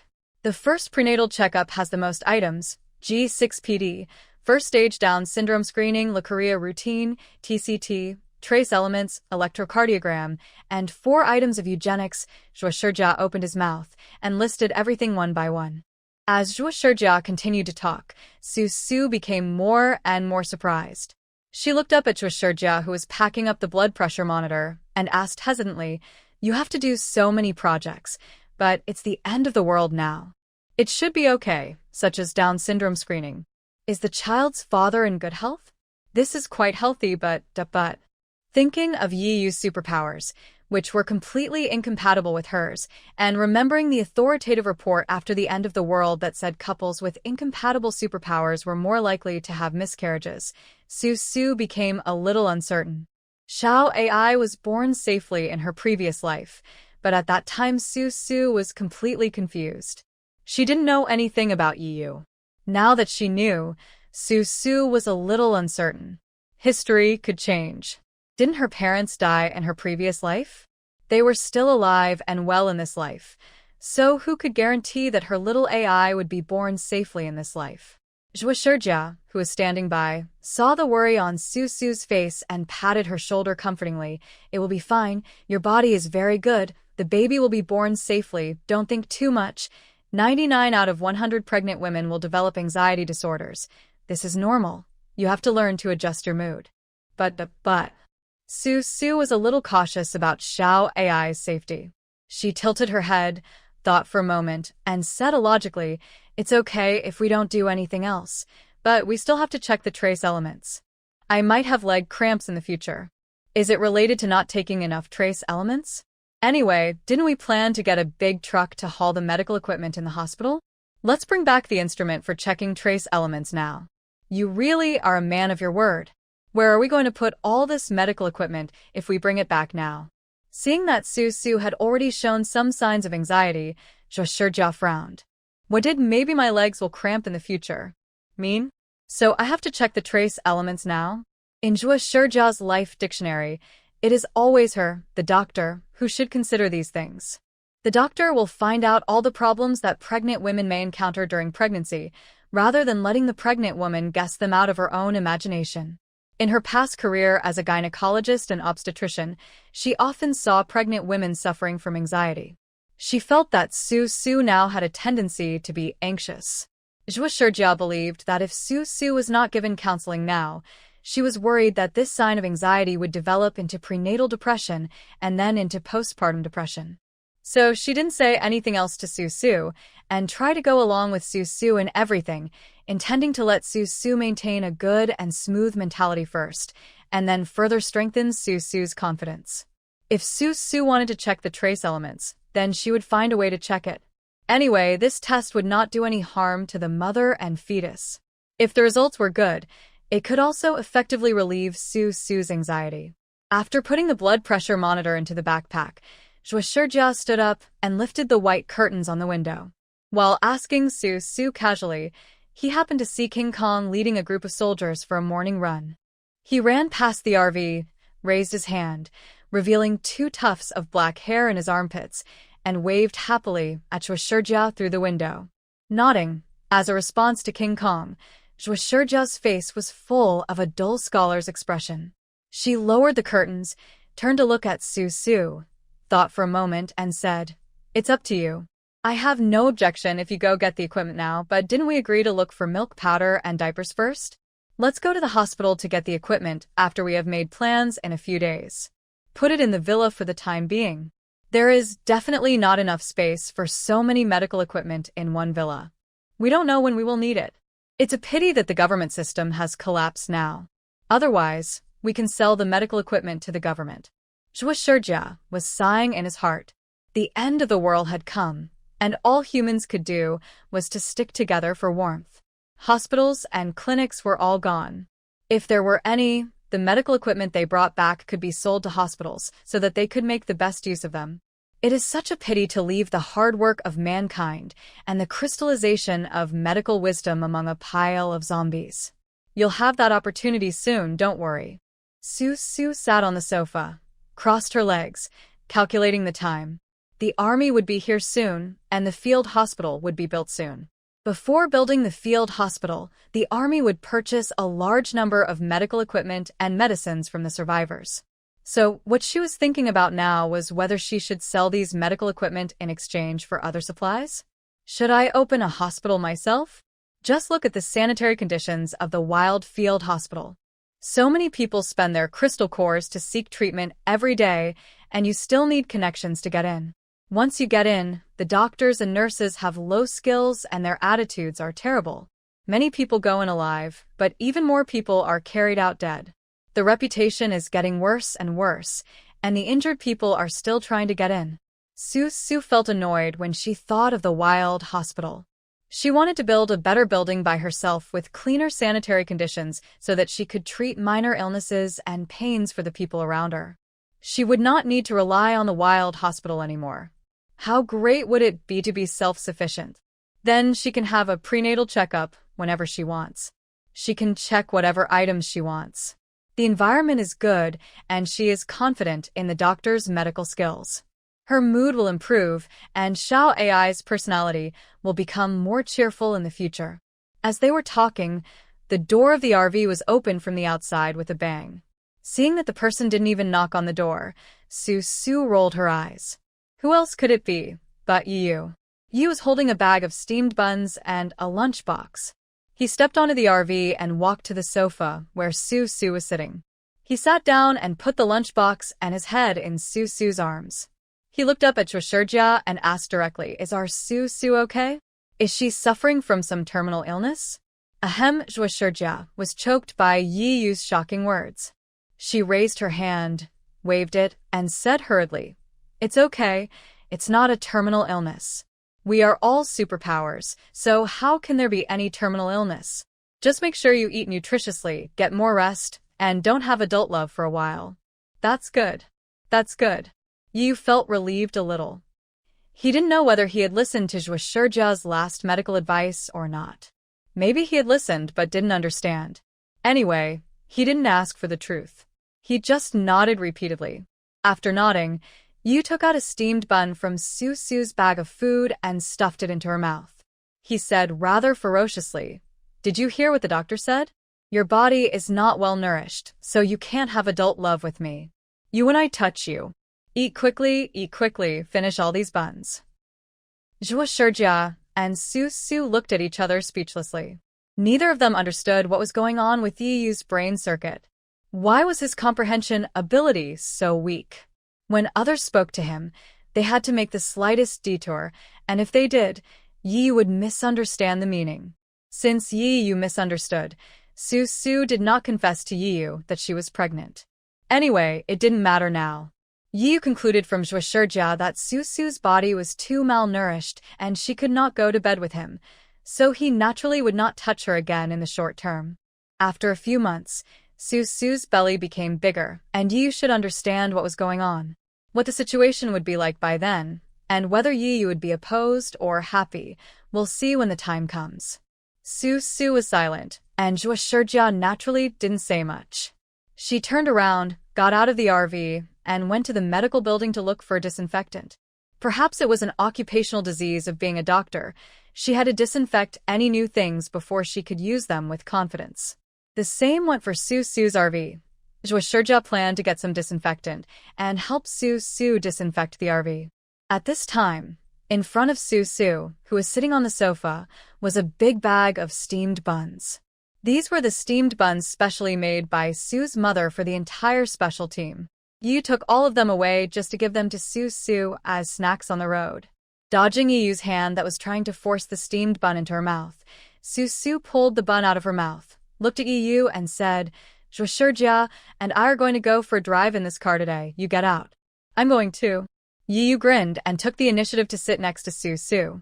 He raised one hand and placed it on the sofa pillow behind Susu. It looked like he was hugging Susu. "I'll be the driver for both of you. It's not far, just a stroll on the street outside. Why do you need to be a driver?" Susu turned around and took away the hand that Yiyu had placed on her back. However, no matter what she said, Yiyu insisted on being her driver, so Susu had no choice but to give up. In this way, she got a free driver, so she naturally had no reason to insist on opposing it. After the driver decided that Yiyu, who refused to leave, would be in charge, King Kong also got on the RV after a while. He glanced at Zhuo Shijia, who had returned to the RV and was wiping everything, and walked straight into the cockpit and sat on the co-pilot seat. It was obvious from his appearance that he wanted to go out with Yiyu.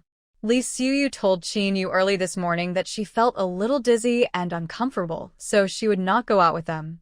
Qin Yu thought that Ruerue seemed to eat more in recent days and had grown a little taller, so his original clothes, pants, and shoes seemed a little tight, so she took Ruerue and drove a separate car, planning to go out together to find some clothes for Ruerue. At this time, Brother Pai also came out with his brothers, followed by the young nurse named Liang Xiaoqi. Liang Xiaoqi was holding Brother Pai's son in her arms. Brother Pai turned around and kissed the son in Liang Xiaoqi's arms. Then he turned around reluctantly, went up to the RV, and said hello to Susu and Zhuo Shijia. He explained how many brothers he would bring out this time, and that each brother would drive a car that would be filled with milk powder, diapers, some baby clothes, etc. Then he got off the RV, drove a car alone, and followed the RV in front out of the Apple Villa district. The gate of the Apple Villa district was still guarded by the survivors from Xie Qingyan's side. The original gate that looked very grand had long since disappeared. Now, outside the gate, there were only a few rows of bare barriers and a group of survivors standing beside the barriers. Those survivors seemed to know that this convoy belonged to Susu's side. When Yi drove out, they did not stop him. Moreover, zombies have started to appear on the streets again recently, and they were eager for Yiyu and his men to go out and clean up the zombies. As soon as Susu's convoy left, Xie Qingyan and Xie Yaoshi also assembled a team of psychics and planned to go out to find supplies. Just after Susu's convoy had completely left, Xie Yaoshi drove a black jeep, stopped at the gate, rolled down the window, and looked at the eye-catching RV in the convoy in front of him with a thoughtful expression. Brother Xie, the survivor guarding the gate, came over and greeted Xie Yaoshe. Xie Yaoshe tilted his head, his eyebrows slightly wrinkled as usual, his dark eyes staring at the RV, and asked, "Didn't the Su family come back just a few days ago? Why are they out again? Who knows? I heard from Eru over there that they rescued 9 babies this time. It seems that the babies ran out of milk powder or something, so they went out to make trouble again." The survivor guarding the gate was very attentive and answered every question from Xie Yaoshe, telling as much as he could. Although everyone was led by Xie Qingyan now, they all knew that Xie Yaoshe was the most powerful person in the entire villa area because he was a person with lightning abilities. It's just a pity that Xie Yaoshe doesn't seem to have much interest in leading ordinary survivors like them. After returning, he didn't rush to seize Xie Qingyan's power. On weekdays, he only interacted with the few psychics he brought back. So now the one leading the survivors is still Xie Qingyan. As for the people on Xie Qingyan's side, although there are many smart people who have seen that Xie Qingyan is nothing but a fool, but because Xie Qingyan has Feifei, who can make plants grow and is wholeheartedly supporting Xie Qingyan, everyone has to give Xie Qingyan some face on the surface. Anyway, in today's society, they either join this group or that group. If they stay here and follow Xie Qingyan's instructions, they won't lose much weight and can get 1 or 2 vegetable leaves every day. It's such a good deal. Xie Yaoshe in the car nodded coldly, closed the window without saying a word, stepped on the accelerator, and led the convoy behind him out. Just after Xie Yaoshe's convoy left, Liang realized belatedly at the Su family villa that Yi Yu and King Kong had actually followed Su and the others out. She couldn't help but feel a little regretful. She originally thought that Yi Yu's large forces would stay here. This time they were looking for some unimportant baby formula and diapers. Liang was not interested, and Yi would not be very interested either. Who would have known that Yi Yu actually followed Su out as a driver? If she had known, she would have gone out with him to show off her presence. This street was always being swept by Yi Yu's men, so there were very few zombies, and the supplies on the street had been taken away accordingly. In the apocalypse, adults take care of themselves first, and children are rarely taken care of, and there are few children. Most of the children have been knocked down by the doomsday virus and turned into little zombies.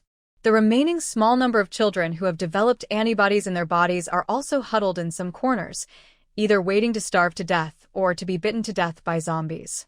Perhaps some children were protected by brave parents like Qinyu. However, since they all had the ability to protect their children, they would surely be able to survive well at the beginning of the apocalypse without having to rely on banding together with other survivors for warmth. So in the Apple Villa area, there are really only the 9 babies from Su's family, and the rest are all adults.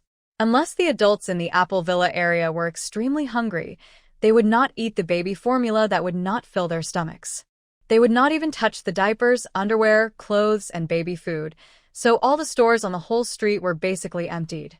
The only store that still had some things left was the mother and baby product store. There are 2 maternal and child supplies stores outside the Apple Villa area. There are basically no signs that they have been visited by survivors.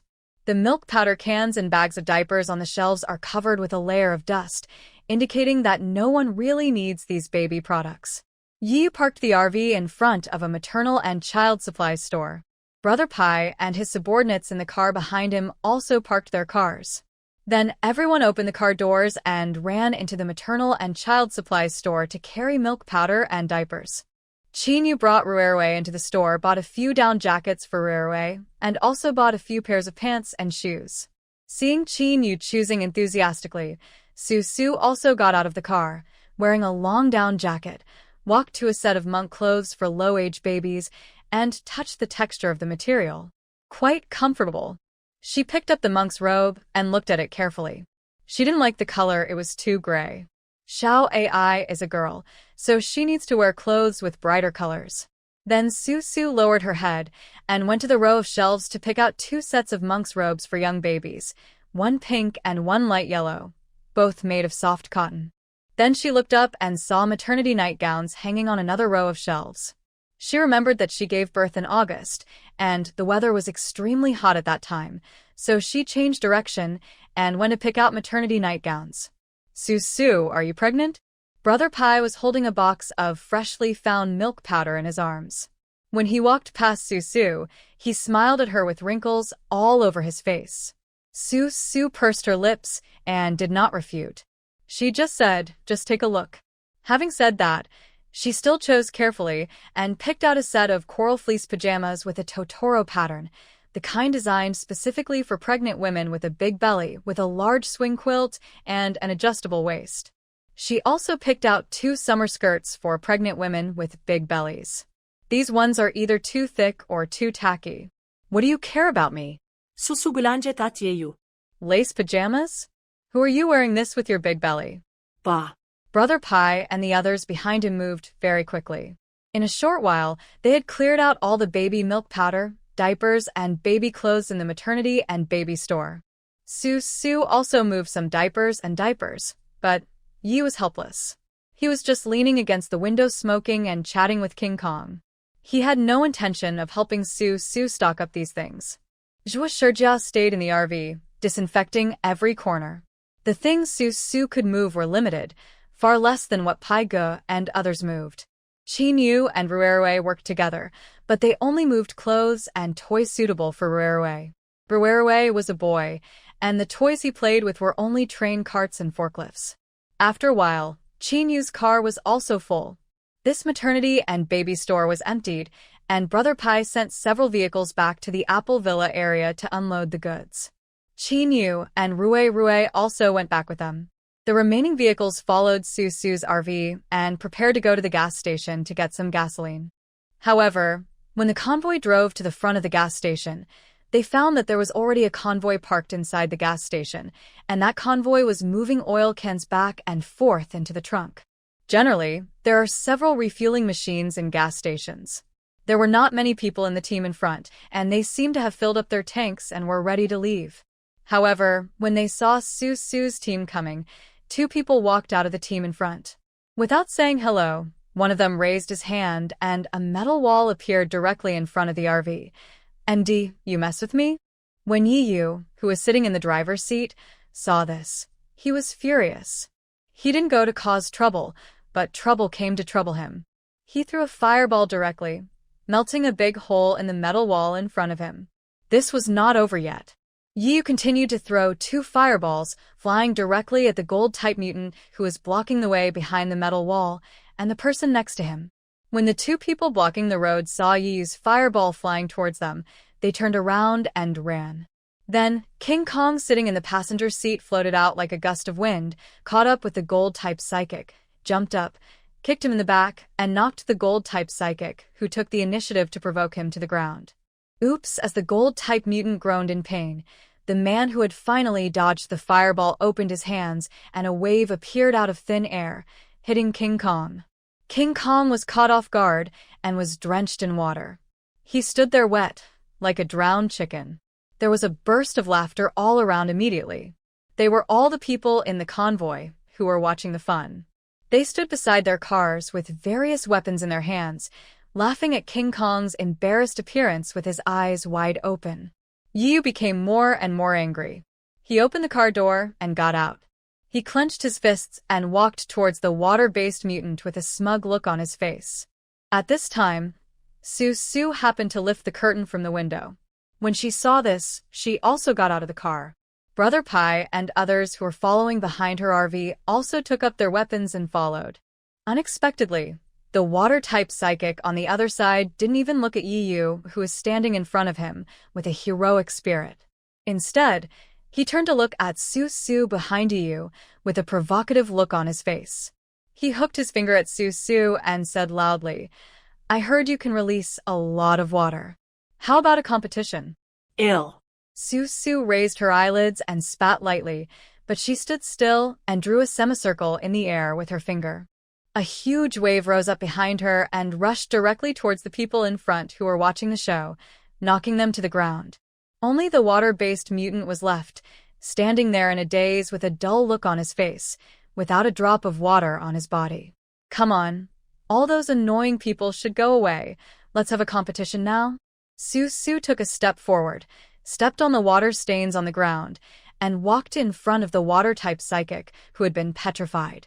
She raised her eyebrows, and her delicate face was full of provocation. The water-type psychic just smiled awkwardly. How did you do it? He was really embarrassed, thinking that his water ability was the best in the Apple Villa district, but he didn't expect that the really powerful person was here. Susu's strength did not lie in how much water she could release or how high the waves could be, but in her ability to control it. While the waves were rising from the ground, she only overturned the people she wanted to overturn, and the people she didn't want to overturn stood there just fine without a drop of water on their bodies. This was the most amazing and admirable thing about Susu. Ha ha ha ha ha ha ha Yu, who was originally burning with rage, and whose every cell in his body was clamoring to come up and pick a fight, now stood with his hands on his hips and laughed loudly. Beside him, King Kong, who was covered in water, was also laughing from ear to ear, and Brother Pai and the others laughed without hesitation to express their contempt.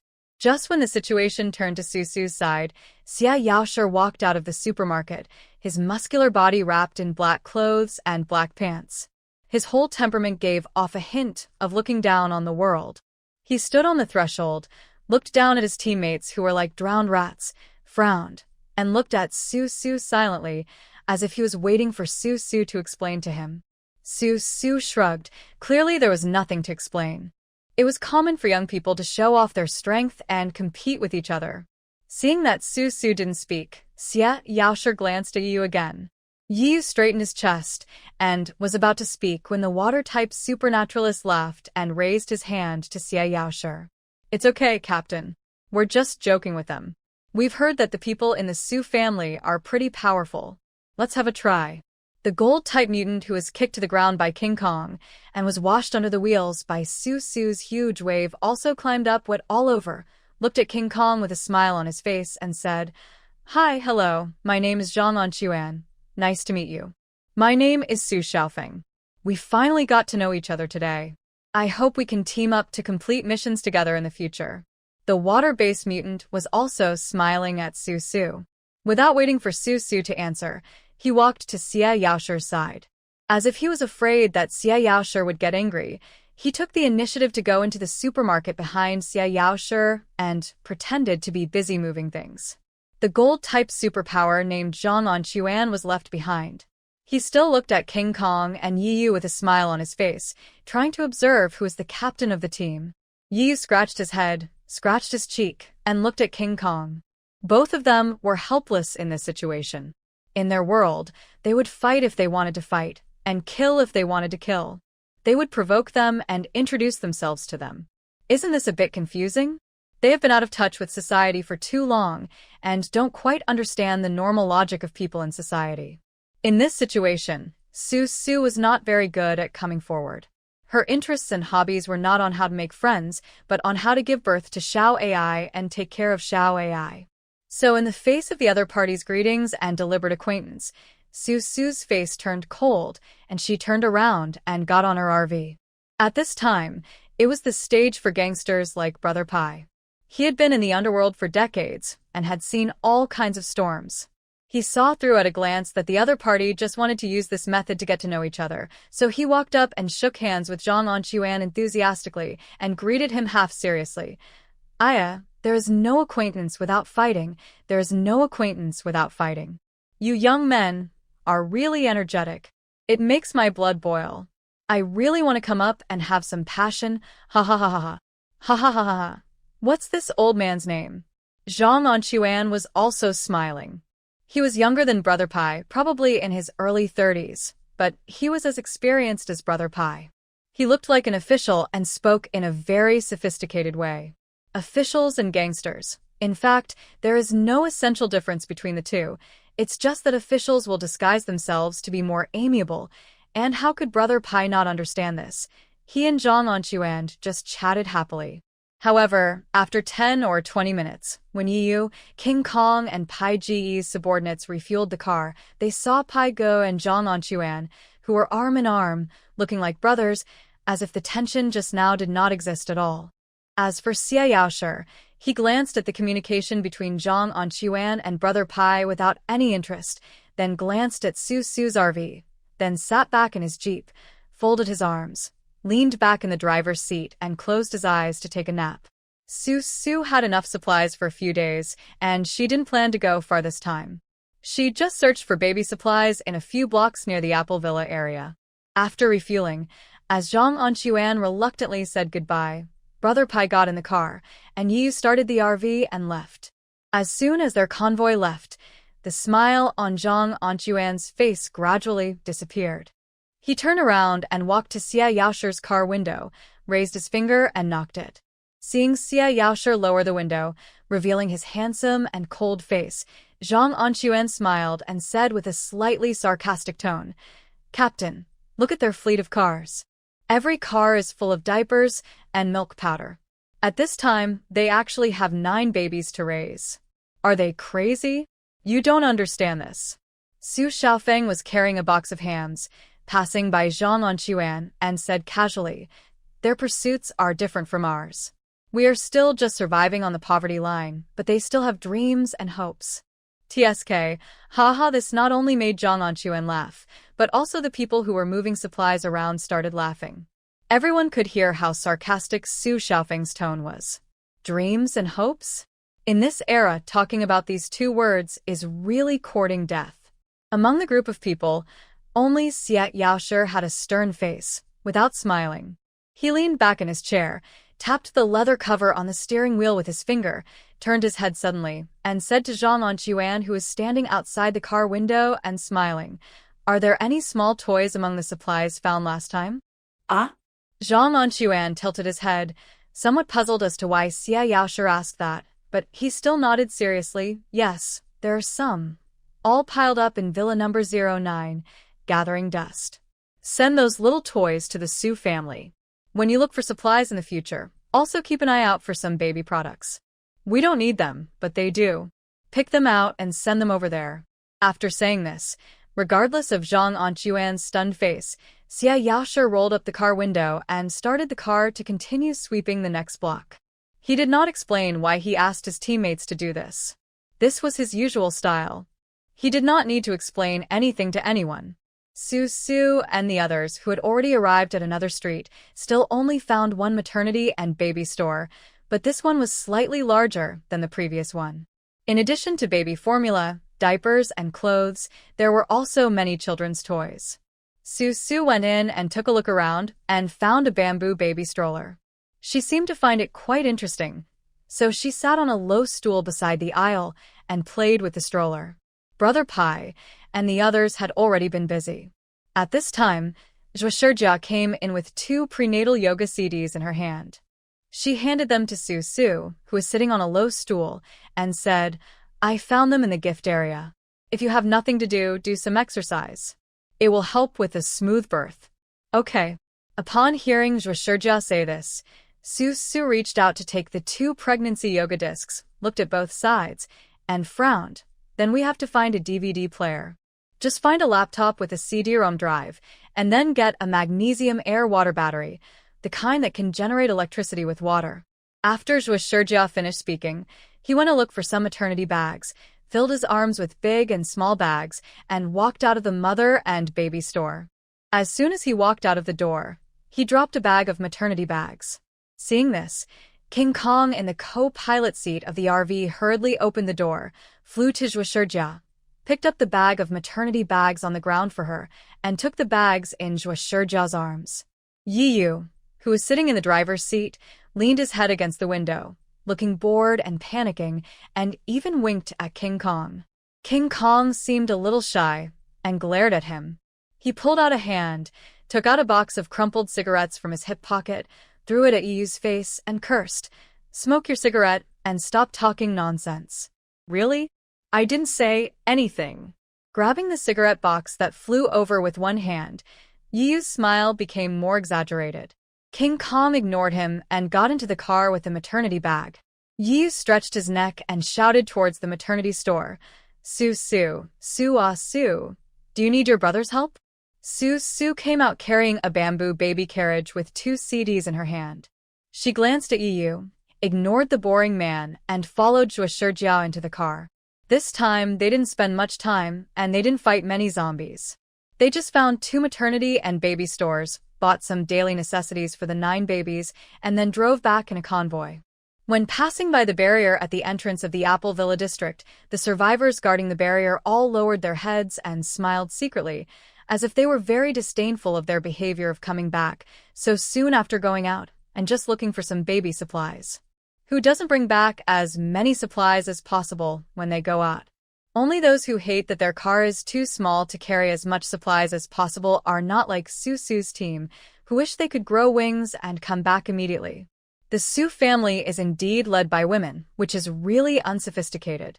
In fact, Su also knew the situation of her own family. Although the food supplies were not much, it was enough to feed so many people. She would not stay in the Apple Villa district for the rest of her life. With her personality, she would go out and have fun every now and then, so she was not in a hurry at this moment. Recently, Su's mother's wood-related abilities have improved a lot without her noticing. The vegetables she planted on the first day can be harvested on the second morning. She even thought that her soil contained mutant substances. Otherwise, why would the vegetables grow faster and faster? Su did not reveal this, and let her mother develop her wood-related abilities freely, allowing her to slowly explore a set of upgrade systems of her own in the fields. It's just that the Su family has too many vegetables, and they can't be eaten all. The 6 greenhouses have vegetables that grow a crop every other day. Even though the Su family has to support so many people now, there are still extra vegetables. The vegetables that can't be eaten are piled in the corner to feed the pigs. So Su originally wanted to kill the pig, but now he is not in a hurry to kill the pig. After all, as a pig, it has made a contribution to the consumption of vegetables. She entered the villa carrying several sets of baby monk clothes and maternity pajamas and looked for Su's mother in the kitchen. She asked Mom, "Give me a basin, I'll wash these clothes." Su's mother was sitting at the dining table fiddling with millet, planning to plant it tomorrow to see if she could harvest some rice. When she heard Su's words, she turned around, glanced at the monk's clothes for the young baby in Su's hand, and was stunned. Her hand trembled, and the millet in her palm just scattered all over the ground. "Mom?" Su called her mother again. Seeing her mother like this, she roughly understood. Her mother was an experienced person and must have suspected it a long time ago. So when she was about to tell her the truth about her pregnancy, her mother lowered her head, wiped her tears, and did not pick up the grain on the ground. She took the baby monk clothes and maternity pajamas from Su's hand and choked up, "Mom, wash them. You don't know how to do these. The baby's skin is too delicate. These clothes are still new. They need to be washed several times." Oh. Su squinted at her mother, feeling a little uneasy. She didn't understand why her mother didn't ask her when she already had doubts in her heart. Would her mother agree to her giving birth to Xiao AI? "Go upstairs and have a rest. You've been busy all day. Mom will call you down after she finishes cooking." When saying this, Su's mother kept her back to Su, not wanting Su to see the worry and sadness on her face. She had been suspicious and observing for a long time, but she still didn't dare to face this problem. Giving birth is like having one foot at the gate of Hades. These days, Su vomits every morning, and her mother sees it. There are some things she dares not ask or confirm because the future is too difficult. Even her mother, who has been through it herself, doesn't know whether she should support Su to move on. Su hesitated for a long time behind her mother, not knowing how to tell her mother about her pregnancy. She felt that if she told her mother would definitely be angry, because if she put herself in her shoes, if Xiao AI gave birth to a grandson without saying anything, she would be so angry that her heart, liver, spleen, lungs, and kidneys would ache, right? Su lowered her head and saw that her mother had completely ignored her, so she had to go back to her room to rest. As soon as she entered the room, she smelled the smell of wooden furniture. Su couldn't help but again. She rushed to the bathroom, knelt beside the toilet, and vomited until she was dizzy. After a long time, Su sat on the cold tiles with a pale face and sweat all over her head. She turned her head suddenly and saw her mother standing outside the bathroom door. The color of Sue's mother's face was not much better than Sue's, also pale, and revealed a sense of caution. Mom. Sue raised her little face. Her black hair was messy and wet, and she sat on the ground with a pitiful look. Mother Sue couldn't hold back her tears. She sorted out Xiao Ai's clothes in her hands, walked into the bathroom in a pair of slippers, squatted on the ground, took Sue into her arms, and asked with a sad heart, "Kid, what's wrong with you?" As they are all mothers, Sue's mother observed various details about Sue along the way, and all of them told her that Sue was pregnant, but now it was the end of the world, and Sue's mother could not imagine how Sue would survive with a big belly, and how the child would survive. So she didn't dare to ask, and didn't dare to confirm with Sue. However, seeing Sue vomiting like this, Sue's mother couldn't help it. She was an experienced person, and she knew what a painful and happy process a woman would go through when she was pregnant and gave birth. Sue's mother was worried that Sue didn't understand, and was also worried that Sue would do something wrong, so she still planned to have a frank talk with Sue, talk about Sue's thoughts, and talk about the future of Sue and the child. On the ground, Sue was helped to stand up by her mother, and then she was taken back to the bedroom by her mother. She sat on the edge of the bed, turned her head to look at her mother, stammered a few times, and honestly admitted, "Mom, I'm pregnant." Pregnant. Mother Sue didn't look surprised at all. She repeated Sue's words and asked seriously, "Whose? Is the baby Yiyu's or Xie Qingyan's? There's nothing going on between Xie Qingyan and me. He never even touched me." Sue raised her voice slightly, frowned, and distanced herself from the relationship between Xiao Ai and Xie Qingyan. She really hated Xie Qingyan to a certain extent, and would not tolerate others linking her Xiao Ai with Xie Qingyan in any way. That would be an insult to her and to Xiao Ai. Since the baby is not Xie Qingyan's, then it must be Yiyu's. In Sue's 19-year-old life, there are only these two men. Sue's mother's brows relaxed a little. The child is Yiyu's, so that's easy to say. Although Sue's mother has a prejudice against Yiyu, it is also because Yiyu bullied Sue before the end of the world.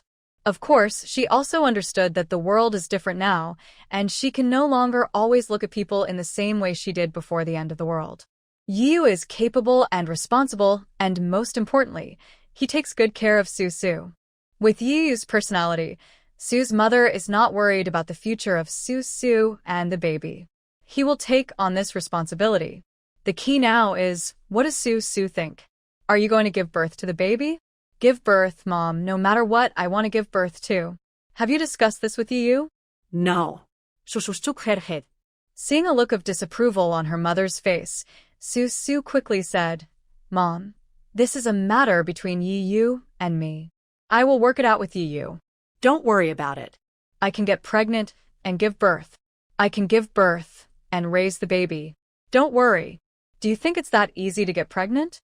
Sue's mother obviously didn't agree with what Sue said.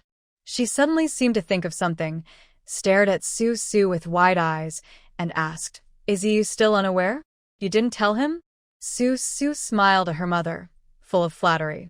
She didn't say anything, answering her mother's question with silence. "Yes, you just didn't know yet. You are confused, child. How could you not tell Yiyu about this?" Mother Sue jumped up anxiously, turned around on the spot, looked down at Sue in disbelief, and asked again, "Why didn't you tell Yiyu?" "Mom, he has his own way to go, and we have our own life to live. Why did you tie up a child?" Sue seemed unable to agree with her mother's old idea. This was the end of the world, and Yiyu was a soldier. It wouldn't be long before the army surrounded him, and Yiyu might go to seek bigger and better development. Sue had no ambition and just wanted to take care of Xiao Ai and his parents in a peaceful corner in this life. She had to use a child to tie Yiyu down, which would make Yiyu unhappy, and Xiao Ai would also feel like a burden. This was not the situation Sue wanted to see. Mother Sue shook her head. She understood what Sue meant. Although she understood, she felt it was very unfair. She felt it was unfair for her daughter. Sue's future was destined to be difficult. She just wanted you to know about this, so that he could share some of the hardship of raising children with her daughter. As for whether Yiyu was happy or not, what did Mother Sue care about? As long as Yiyu was willing to take responsibility, it would be fine.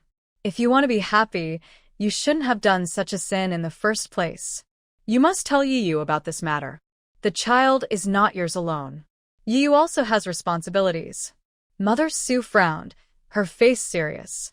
If you don't want to say it or are too embarrassed to say it, then Mom will say it for you. If Yiyu is not responsible, he should not appear in front of our Sue family from now on. Mom Sue called out to her mother with some weakness and a headache. The old lady's concept was a single-minded persistence. She could only nod and perfunctorily said, "Okay, I'll go and tell her. I'll go and tell her. You have to give me a few days and find a suitable opportunity. Hurry up, your belly is getting bigger day by day. You can't delay any longer." Sue's mother urged him verbally, but she was quite open-minded in her heart. After all, the fact that Sue and Yiyu had a child was not a trivial matter, and they had to choose a time when Yiyu was still in good condition. It was not good for parents to talk about this kind of thing directly. After all, it was the young people's own business. Sue should confess to Yiyu first, and then the parents could come forward and ask Yiyu what he thought. Based vid sues mujeres erging, Susu nodded. She could only nod and deal with it for a few days. She had already made plans. She would delay it as many days as possible. Anyway, she didn't plan to tell Yiyu about Xiao Ai's existence in these few days. While she was changing her mind, Sue's mother kept nagging and telling Sue a lot of things, such as not being able to sit on the ground, not wearing slippers barefoot, and must wear socks and not jumping around. Sue ignored all of them. She waited for her mother to continue muttering and run downstairs to make soup for Sue before she tilted her head, fell on the pillow, and fell asleep. This sleep lasted for another whole night. Sue's mother cooked some soup. Thinking that Sue was ill, she let her sleep. The next morning, Sue got up from the bed, walked into the kitchen with disheveled hair, and saw the soup that Sue's mother had cooked all night on the dining table. The dry goods used for stewing the soup were stockpiled by Sue before the end of the world. Some wolfberries were added to the pork rib soup, and the pork ribs were also frozen goods kept in the refrigerator. The casserole used for stewing the soup was left by the landlord of the villa. It was made of fine purple clay and was an excellent utensil for stewing soup. Susu licked her lips. Her stomach had already begun to churn. She looked around and saw that her mother was not there, so she took out her bowl and chopsticks, stirred the clay pot, scooped out a bowl of soup, blew on it, and drank it slowly, feeling very satisfied. A child with a mother is a treasure, a treasure. As she was drinking, she heard an unusual noise outside the wall. Sue stood up, holding a bowl of soup, wearing woolen slippers, walked through the living room, walked to the half-open gate of the wall, and looked outside. The noisy sound came from Brother Pai's side. To be more precise, it came from the doctors and nurses building on Brother Pai's side. It seemed that there were several survivors carrying several bags to give to the doctors and nurses, but the people on Brother Pai's side were politely refusing to accept them. Sue took the bowl of soup and took a closer look. The people who delivered the bags were none other than Zhang Anquan and Su Xiaofeng, whom she had met yesterday, as well as several people behind them. Each of them was carrying a large bag of baby supplies, indicating that they were from Xia Yaoshi's side, and these things were also sent by Xia Yaoshi. Zhang Anquan said politely, "These things are useless to us, and we don't have any children there, so Captain Xia asked us to send them over, which can be regarded as making the best use of them." How can this be? How can you be so polite? Haha, take it back, take it back. We already have enough baby supplies here. Although Brother Pai was smiling, he was still very determined to refuse the supplies. Everyone could see that Su and Xia Qingyan from the Apple Villa district were not getting along. Now that they were Su's people, how could they accept the supplies sent by the Xia family? Wasn't this making Brother Pai difficult? But Zhang Anquan was determined to leave the supplies behind. He took the lead in putting the big bag of baby products in his hand on the ground and stepped back repeatedly, saying, Brother, please just help us. These things will be thrown away like garbage if we leave them there. Please be kind and help us deal with these garbage." That's it. We can do the mission together another day. As they spoke, the group of people behind Zhang Anquan put down the baby products in their hands and retreated with Zhang Anquan. After retreating a few steps, under the leadership of Zhang Anquan, the group actually ran back. People who didn't know the truth thought that they had put some bombs in the bags. Brother Pai pretended to chase them for a few steps, shouting, "Oh, I'm so embarrassed, oh, I'm so embarrassed, take it back finally." When he saw that he really could not catch up with Zhang Anquan and his group, he turned back and lowered his head to glance at the 12 or 20 large bags on the ground. Of the bags on the ground was ridiculously large, like the largest plastic bags used in shopping malls, and the baby products inside were stuffed quite tightly. Under the command of Brother Pai, his gang of gangsters poured out the baby products in the bags and took a brief inventory. Most of them were baby toys, with a small amount of milk powder and baby clothes. "Su, what should we do with these things?" Seeing Su coming out with an empty bowl and a porcelain spoon, Brother Pai, standing among a pile of baby supplies, frowned and asked Su's opinion. But after all, Su has the final say over these people. If Su says to accept it, then it will be accepted. If Su says not to accept it, Brother Pai will not feel bad about sending it back to the Xie family. Su raised her eyebrows, bent down, picked up a red rattle from the ground, shook it casually, and nodded. "Keep it. Since they insist that we take it, we will take it. Check the milk powder packaging carefully. If there are any damaged ones, don't take them. If you really feel bad, you can give Xie Yaoshi some crystal cores as a purchase." Xie Yaoshi is much more practical than Xie Qingyan, that brainless middle school boy. He is also much more sincere in what he does and does. Even the things he sent over are exactly what Su needs, so it is hard to think of any reason to refuse. According to normal interpersonal communication, Su should also give back some of the extra materials that are not used to Xie Yaoshi. It happened that they didn't have much of anything, but there were so many vegetables and water that the pigs were almost stuffed to death. Su thought about giving some vegetables to Xie Yaoshi as a gift. But after thinking about it, the vegetables she gave to Xie Yaoshi would definitely fall into Xie Qingyan's hands in the end, so she immediately gave up the idea. If she wanted to give back, she would give back the crystal core. Xie Yaoshi was a superpower, and he had a superpower team. There would be many times when he needed the crystal core. Moreover, the crystal core after the end of the world could be circulated as currency in the future. If Xie Yaoshi wanted to show off his status as the best master in the end of the world, he would definitely need the crystal core. On the other hand, Su felt that since Xie Yaoshi still owed her a life, she shouldn't care too much about Brother Pai taking some baby products from Xie Yaoshi. At this time, Yu had already returned from morning jogging with the soldiers behind him. It was very cold weather, and there were 18 of them in the group, all wearing short-sleeved t-shirts with steam coming out of their foreheads. They shouted the command 121, 121, 1234 in unison, ran to the wall of the Su family, stopped, lined up on the spot, and did the final head count. Seeing Yu, Su couldn't help but turn around to look for Su's mother. She happened to find Su's mother standing by the gate. Her eyes were like two searchlights, staring at Yu's back, as if she wanted to call Yu over and have a talk with him the next second. Su couldn't help but feel a headache and glared at Yu. Yu had just finished calling the number of people. He turned his head and gave Su a brilliant smile in the warm winter morning light. That smile was as sweet as the one Xiao Ai gave Su when she woke up in the early morning, lay on her body and smiled at her. They were indeed father and daughter. The curvature of their eyebrows were exactly the same. Restraining the trace of nostalgia in her heart, Su turned around and entered the RV.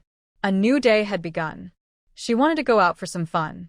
Today she planned to find a large truck and put the plan of going to the hospital to tow the equipment on the agenda. It is a little unrealistic to go out and travel in an RV in the apocalypse, but she is about to be 3 months pregnant. When she woke up this morning, she felt a little pain in her tailbone. If she drove a car out and sat in the car all day long, it would be more tiring. So Su thought it is better to drive an RV out. It is so convenient to drive an RV. You can sit when you want to sit, lie down when you want to lie down, and when you are hungry, you can prepare some nutritious food in the small kitchen. She planned to ask a fortune teller if he could help her reinforce the surroundings of the RV. After all, if she was driving an RV in the apocalypse, the RV had to be strong enough to be able to hit zombies and withstand pressure. Just as she was thinking, the door of the RV was opened.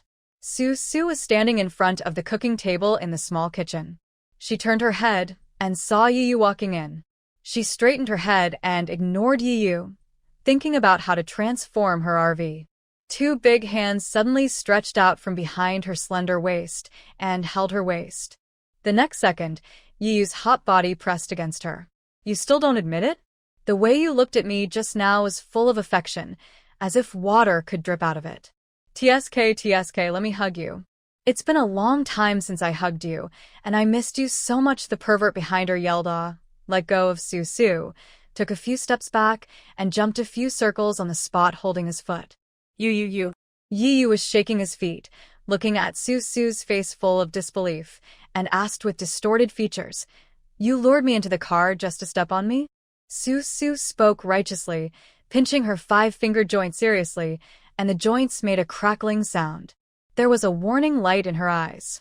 Yu, if you dare to touch me again, I promise to beat you so hard that your mother won't even recognize you. Oh, sister, you've become more capable now. Yu stared at Susu teasingly. Before he finished speaking, he pounced on her.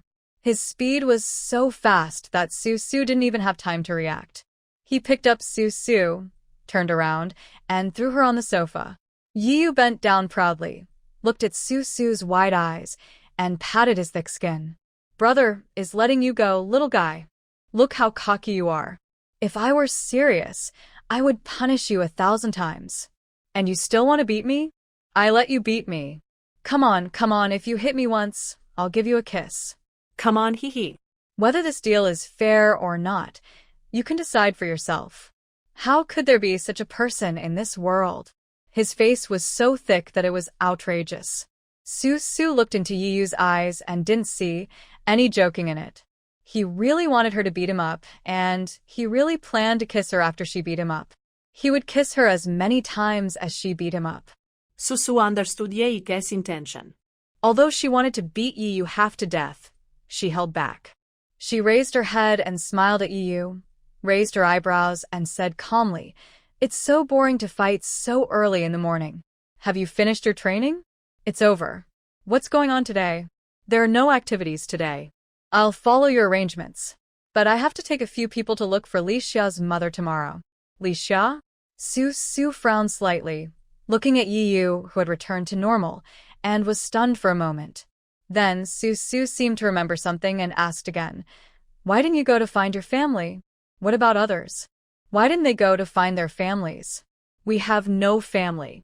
Speaking of this topic, Yu's face had a rare, ethereal look. He sat on the coffee table in front of Su and stepped on the carpet with his heavy military boots. His eyes missed Su's face and looked at the scenery outside the window behind her. Most of us are orphans, with no worries. Their unit is very special. It is called the Suicide Squad among Special Forces. It is specialized in carrying out some killing missions. Because they are orphans, they will only have one life if they are caught. If they die, they die. No one will be reluctant to die, and no one will be sad or distressed for their death. Many times they don't know anything before they go on a mission, and after they complete the mission, no one tells them why. From the way the army selects its members, we can tell that they have to be the best soldiers and have no worries about their status. It is no exaggeration to say that this is a team picked from thousands of miles away. What about Li Xia's mother? Looking at the vague expression on Yu's face, Su suddenly felt a little uncomfortable. If she remembered correctly, Li Xia was a member of Yu's team. Since the others were orphans and had no family, where did Li Xia have a mother? His godmother. Yu lowered his eyes, sat on the coffee table, took out a photo from his jacket pocket and looked down at it. We have to find someone to rely on, not for others, but for such a large pension after death. Someone has to collect it, so we have to find such a person for ourselves and put aside the affairs after death. Look at Yu's eyes. There is no joy, anger, sorrow, or happiness, nor is he as unrestrained as usual. But precisely because he looks so normal and calm, it seems that the photo means a lot to him. Out of curiosity, Susu stretched her neck to look at the photo and was stunned and speechless. The photo that Yu took out was none other than Susu's. At the beginning, Susu asked Yu to go to the city to look for someone and gave Yu a family photo of her and Su's father and mother. Yu returned the people to Susu, but he withheld the photo. Not only that, he also cut out the portraits of Su's father and mother in the photo, leaving only the portrait of Susu. Susu looked at Yu rubbing the face that belonged to her in the photo, and she opened her mouth, wanting to pick a fight with Yu, because she only had that one family photo, and now Yu had ruined it like this. Where did her parents cut it? But looking at Yu's somewhat lonely face, Susu chose not to ask him about the photo. She smiled a little brokenly and asked softly, "Why?" "Because you don't want to turn into a cup of dirt or die in a foreign country with no one missing you." Well, that's interesting. Those who receive their pensions may not necessarily be close relatives to them, nor may they have deep feelings with them. Some may be like Susu and Yu, people they have only interacted with once or twice. For these people, Yu and others may just be passers-by in their hearts, but people like Yu place their hopes on these people. There is a fixed name in the column for pension recipients, which means that they still have someone they want to see in this world, they still have some thoughts about them, and there are some grudges that need to be resolved. Perhaps when they die, they will not be so eager to die. Susu suddenly felt a little sad. She reached out and touched Yu's clean face. The stubble on his face had been shaved off at some point, and the hair on top of his head had grown a little longer, but it still stood straight up like a hedgehog. In this world, there will always be someone who cares about you. She may not know your name or what you look like, but she will remember you and will think about you from time to time and miss you and imagine what you look like. Yu, there really is such a person in this world. That person was Xiao AI, the 2-year-old Xiao AI who already had her own cognition. Sometimes, she would try very hard to call out Dad, Dad, and say things like Dad is missing. No one knew who taught her this, and Susu had never taught her this, but Xiao AI just knew how to call out. Is this a child's natural cognition? When she reaches a certain age, she will naturally know that she should have a father. Where is her father? Why has he never appeared? Every time this happens, Susu doesn't know how to answer Xiao AI. She also believes that as Xiao AI grows older, she will have a deeper understanding of the name Dad and will definitely ask her more questions about Yu. But Yu told her that he didn't want to have a child, didn't want to give birth to a child. It was not because he was afraid that Xiao AI would drag him down, but because he was afraid that after he died at some unknown time, he would leave behind a child without a father. How pitiful and how much suffering that would be. But the reality is not as good as Yu imagined. Little AI is already here, growing healthily in her belly. It is not a question of whether Yu wants it or not, it has already come. The question is how to adjust her mood to welcome the birth of little AI. She looked at Yu. Yu had a confused expression on his face, and he obviously didn't understand what Susu meant. So Susu sighed, withdrew her hand, and decided to wait for Yu to find out himself. She really didn't have the courage to tell Yu about Xiao AI's existence. She really didn't want to see the unhappy expression on Yu's face. She didn't want her Xiao AI to become a child who is not loved and pleased by her father. Yu opened his mouth and was about to ask if the person who was thinking about him was Susu when there was a knock on the door of the RV. Yu turned around, stood up from the coffee table, opened the door of the RV and saw Zhuo standing outside. What's the matter? Come in and tell me. Susu sat on the sofa, looking up at Zhuo outside the door. Zhuo had a serious look on his face. He shook his head, looked at Susu, and said directly, I'm not going in, Susu. Something happened to Li Xiuyu. Li Xiaoyu. Susu was a little surprised. She tilted her head and thought for a while. Indeed, she seemed to have not seen Li Xiuyu for many days. She stood up from the sofa and said to Yu, I'll go and see. Together. Curious about the look on Zhuo face, Yu asked Susu to get out of the RV, and then he followed her out. On the way to the villa where Li Xiuyu lived, Zhuo briefly said. Since returning from the hospital that night, Li Xiuyu showed up at the banquet for a while, and then she never left her room again. I heard from Qinyu, who lives in the same building with her, that Li Xiuyu has been locking herself in her room for the past few days, not eating or drinking. When I knocked on her door, there were sounds of activity, but since this morning, there has been no sound in Li Xiuyu's room. Li Xiuyu, Qinyu, Rue, and Era live in the same villa. Their villa and the villas occupied by Brother Pai are located in completely opposite directions. When Su Su and Yiyu, led by Zhuo walked to the villa where Li Xiuyu lived, a circle of people had already gathered outside the villa. Qinyu was holding Rue, standing in the yard, with an expression of indescribable anxiety on her face. To be honest, Li Xiuyu had been having a fever for many days, and they all knew about it, but Su Su didn't say anything, so they just thought that Li Xiuyu had an ordinary cold and fever.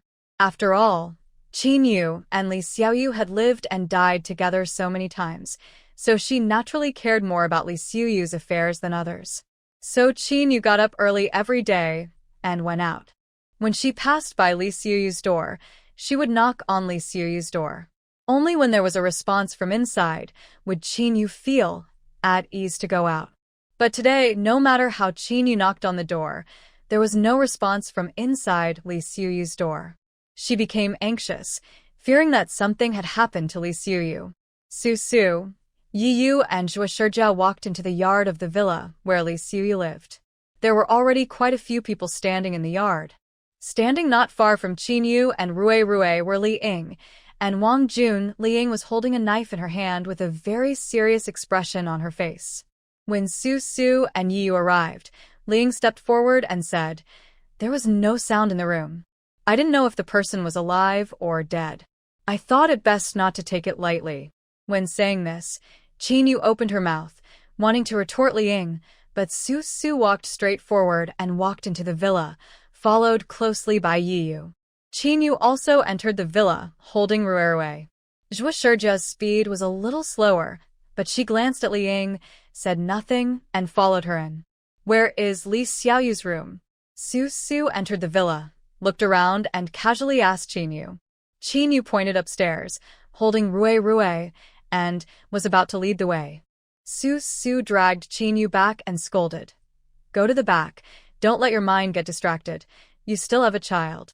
Su Su didn't want to say more. She knew what Li Ying was thinking and understood what Li Ying meant. But Su Su was not Li Ying after all. They had been together for so long and had some feelings for each other. Li Ying could say, "I don't know whether the person is alive or dead," but Su Su couldn't say that. She thought Qinyu also understood. Li Xiuyu's condition was unclear, and Qinyu was holding a child. If Li Xiuyu turned into a zombie, Qinyu would be running in the front in a hurry, and Rue would be the one who would be unlucky. The possibility of a zombie transformation is very small. There is no zombie sound. Yiyu, who was following behind Su Su, whispered, following closely behind her. They soon came to Li Xiuyu's door. Su Su listened carefully and found that there was no sound inside. There was indeed no sign of any activity. She frowned and said to Yiyu behind her, "Kick the door." Yiyu raised his foot and kicked Li Xiuyu's door open. Everything in the room was working fine. There was a faint floral scent in the air, but Li Xiuyu was lying on the ground, his brows furrowed, his teeth clenched, his face flushed. Su Su stepped forward and was about to check Li Xiuyu's breath, but was dragged by Yiyu behind him and protected. Su Su looked up and saw Yiyu rolled up his sleeves without saying a word, took 2 steps forward, squatted beside Li Xiuyu, stretched out 2 bony fingers, touched Li Xiuyu's carotid artery, then raised his head, looked at Su Su, and frowned. Alive, pulse is beating fast. Judging from the appearance alone, Li Xiuyu looks like a cooked shrimp, with the color of his face almost approaching orange. However, a person who is transformed into a zombie would not have such a fast pulse. Even the slowest zombie would have a very slow heartbeat, and finally it stopped beating and the person turned into a zombie. But Li Xiuyu's condition didn't look like the awakening of a superpower. How could someone get burned like this before awakening a superpower? His face was burned orange. Even for a fire-type superpower like Yu, it was impossible. Su Su frowned, took a step forward, squatted down, touched Li Xiuyu's forehead, and found some white spider webs on her bangs. Su Su brushed them away and looked up at Qin Yu, who was worried behind her. Go get some people to tie up Li Xiaoyu. This isn't a normal situation. Then you and Ruerue and Arrow pack up and move in with Brother Pai. You're not going to kill her? Outside the door, Qin Yu didn't say anything, but Li Ying spoke up. She had already picked up the knife, frowned, and looked at Su Su with disapproval on her face. Su Su, you can't be soft-hearted just because Li Xiuyu is your classmate. She's obviously not normal. You also said it's abnormal. Qin Yu couldn't help but turned around and scolded Li Xiuyu. It's abnormal, but it doesn't mean she's going to turn into a zombie. Why are you so anxious to kill Xiaoyu? Who can guarantee that she won't turn into a zombie? People come and go in this Apple Villa area, and no one is on guard. If Li Xiaoyu turns into the level 1 zombie in the hospital and bites someone without any warning, can you afford it? Li Ying replied to Qin Yu without mercy, who said there is only one way to become a zombie. Li Xiaoyu's condition is not normal. Maybe she'll become a level 1 or a level 2 zombie. It is a miracle that someone as soft-hearted as Su Su and Qin Yu can survive to this day in the end of the world. Li Ying.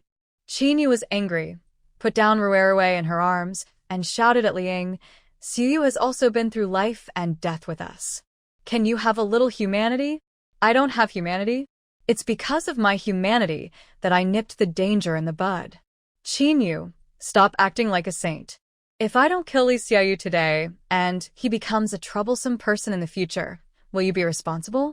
Li Ying was also angry, and she started yelling at Qin Yu. Qin Yu stamped her feet in anger, and her eyes suddenly turned red. She stubbornly blocked the door, choking with sobs, looking at Li Ying, and said, It's not that we haven't taken any measures.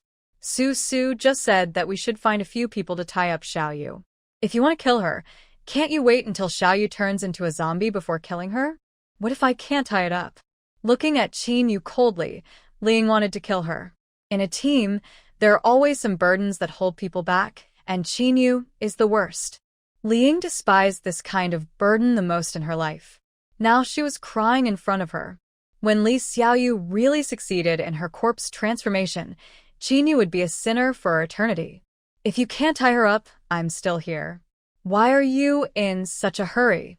Su Su walked behind Qin Yu and looked at Li Ying with an expression that said, Are you going to rebel?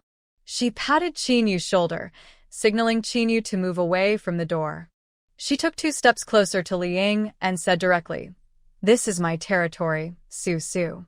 It's not your turn to give orders here. It's not that Su Su is arrogant. This is really not Su Su's overconfidence. This place is what she found for Xiao AI and her parents. Now, everyone here can be said to be stepping on her territory. Are you unhappy? If you are unhappy, you can leave. Why are you staying here? Isn't it true that Su Su still relies on Li Ying and others for support? Being slapped in the face in public like this, Li Ying's expression suddenly changed. She looked directly at Su Su standing opposite her and just looked at her like that, with a strange stubbornness in her eyes. Behind her, Wang Jun quickly went upstairs, pulled Li Ying, and said to her in a low voice, Li Ying, come back with me. Everyone calm down and don't quarrel. Wang Yun understood Li Ying's words. Before the end of the world, she was the kind of person who was diligent and motivated and worked hard to get to the top. Facing anyone, Li Ying had a mentality of not admitting defeat. It was this mentality that made Li Ying work so hard. In a very short period of time, she went from a small salesperson in the company to the company's youngest senior manager. This mentality even affected Li Ying after the end of the world. Wang Jun knew that Li Ying could never accept Su Su, who was younger than her and whose personality was not as mellow and likable as hers. There was no one in the world who could make Li Ying feel convinced. Especially when Li Ying thought she had caught some handle of Su Su, the feeling of unwillingness to submit to Su Su tormented Li Ying every day. All that was missing was a trigger. And Li Ying would definitely have a quarrel with Su Su, so Wang Jun was a little anxious. He didn't want Li Ying and Su Su to have a quarrel. Subconsciously, Wang Jun had a premonition that even if Li Ying had the handle on Su Su, she wouldn't be able to bring Su Su down. But Li Ying didn't think so. She hadn't told Wang Jun what handle she had on Su Su, so Wang Jun thought it was understandable that she couldn't bring Su Su down. Li Ying shook off Wang Jun's hand, looked at Su Su, sneered, and asked, Su Su, what are you relying on to be so arrogant? Su Su cannot rely on her Li Ying, because Li Ying knows how much she weighs, but she can never not rely on Yiyu. But if Yiyu knew that Su Su was already 3 months pregnant, how would Yiyu, who had only known Su Su for 3 months, feel? By then, Yiyu would definitely not be like today, always holding Su Su in his arms. She, Li Ying, was waiting for the day when Su Su lost her support. What do you want to say? What do you want to express? Seeing Li Ying so confident, Su Su took 2 steps closer, and her black eyes met Li Ying's gaze without fear. She was quite curious about what was going on in Li Ying's mind. How dare she talk to her like this? A water-type superpower of only the 1st level actually wanted to threaten a water-type superpower of the 3rd level. What did Li Ying know? If Li Ying had the guts, she would say what she wanted to say. After she said it, Su Su promised that Li Ying would not die too badly. Li Ying opened her mouth and looked at Yiyu, who walked out of Li Xiaoyu's house. A little impatience can ruin a big plan. Now Su Su's belly hasn't shown up yet. Even if she said Su Su was pregnant, if Su Su denied it, Li Ying wouldn't have the evidence. So she held back, glanced at Su Su, took a breath and said, Okay, Su Su, you have a backer now. I won't seek death in front of you. We don't share the same ideals, so you take care of yourself.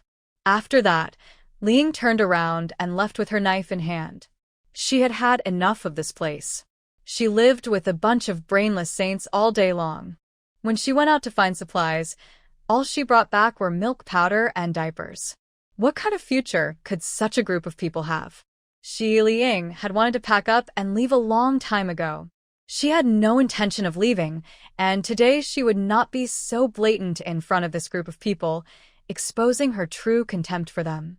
In Li Ying's mind, she seemed to have seen the miserable future after Su Su and Yiyu fell out, so she was not in a hurry to get closer to Yiyu and others.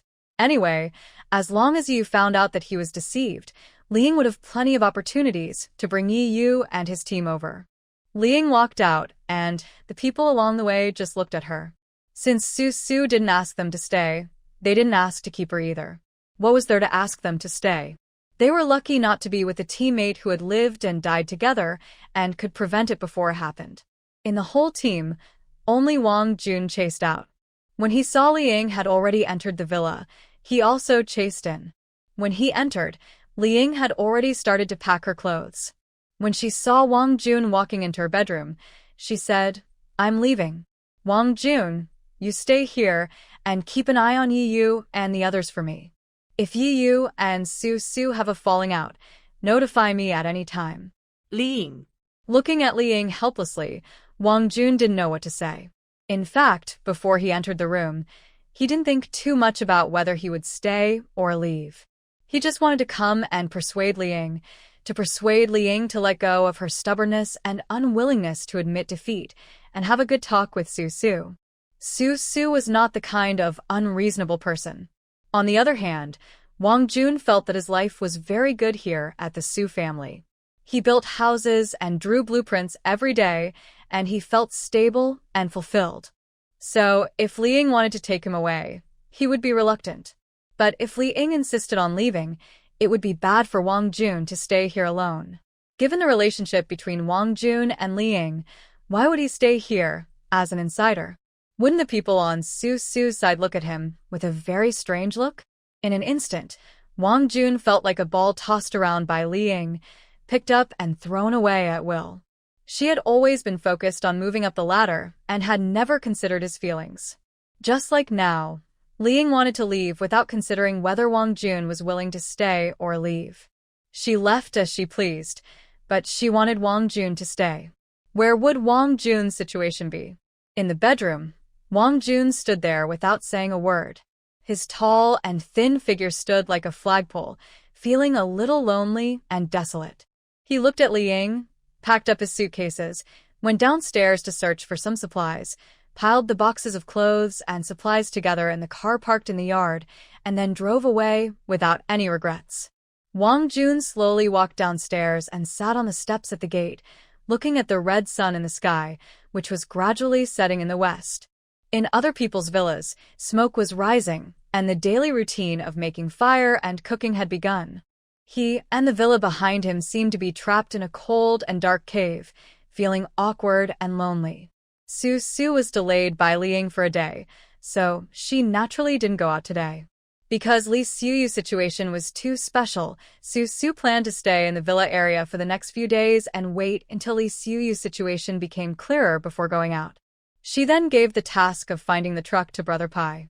Anyway, even if she didn't go out, Brother Pai and his people would not be able to sit idle. Brother Pai and his gang would go out for some fun every day, and Su had never asked the people who followed her to hand over their supplies for unified management. In fact, to Su, these people were all independent teams and equal individuals. In her worldview, there was no such idea that survivors should stick together for warmth, because such an idea was absolutely wrong as proven by history. Everyone should work hard to obtain supplies, manage their own supplies, and find ways to feed themselves.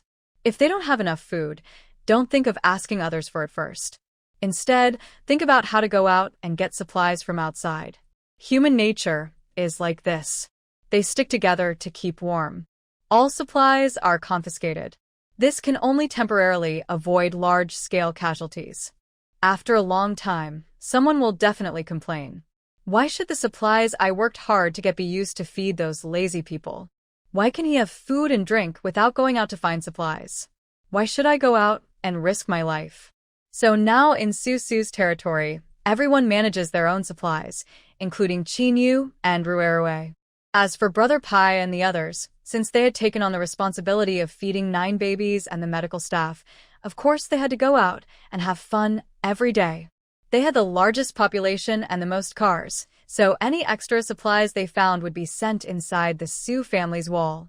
It seemed to have become an unwritten rule that the Su family gave them clean water and fresh vegetables, and they gave any extra supplies they could not use up to the Su family.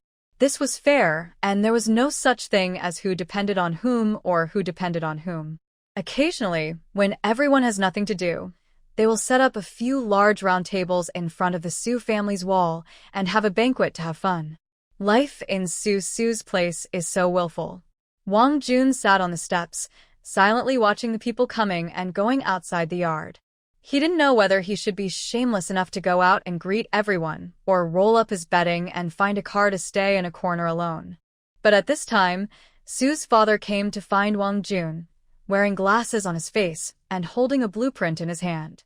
Wang Jun, come and show me, how about going around this wall like this? Father Su, who was in high spirits, seemed not to feel Wang Jun's embarrassing situation at all. He had a new idea recently and planned to build a small area and enclose all the villas where people lived on their side within the wall to prevent people from the Xie family across the street from running over to look around from time to time. Wang Jun, who was originally sitting on the steps, was feeling a little bleak. When he saw the blueprint handed over by Su's father, he was about to tell Su's father that he was leaving. However, he found an obvious calculation error on Su's father's blueprint, so he couldn't help but correct it. The amount of cement needed for this fence is too little. According to your calculation, with this little cement to enclose such a large area, the height of the fence would not even reach the knee of an adult. Ah? So short?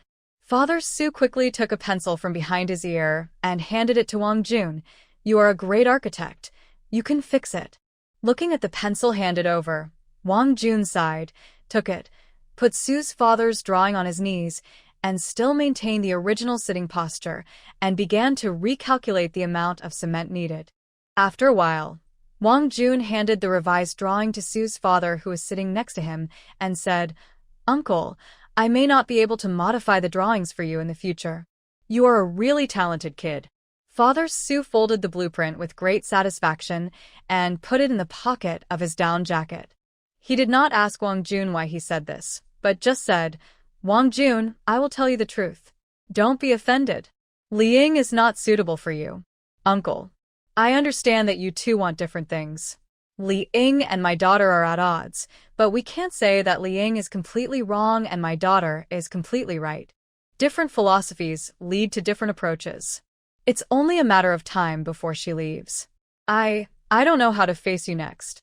To be honest, I still love her. Wang Jun still loves Li Ying, but Li Ying left him and ran towards the future alone. Wang Jun wanted to chase her, but Li Ying wouldn't let him. Wang Jun wanted to stay in the Su family, but he was worried that the people in the Su family would be wary of him and exclude him from now on. That would be very boring, so it would be better for him to leave on his own initiative. He couldn't let go of Li Ying and didn't want to fall out with Su, but Li Ying was determined to draw a line between herself and Su and stop dealing with her. How does Wang Jun choose? He can only choose to walk alone on this long road to the end of the world. Thank you, uncle, but I know it's time for me to go. Before Su's father came, Wang Jun was still hesitating whether to leave or not. After Su's father came, he had already made up his mind to leave here. Others in the end times have parents and friends accompanying them, but where are his parents and friends? Alas, in this world, where are you going to go alone? I want to take this opportunity to go out and look for my parents and relatives. He thought that what Su's father said was right. Perhaps he and Li Ying were really not on the same path. He had no interest in what Li Ying wanted to pursue, and Li Ying felt that the life he wanted was not ambitious. This time when Wang Jun leaves, he will not look for Li Ying. He has been abandoned by Li Ying more than once or twice. This time he plans to go alone to find his parents and relatives. In the past, as a son, he was blinded by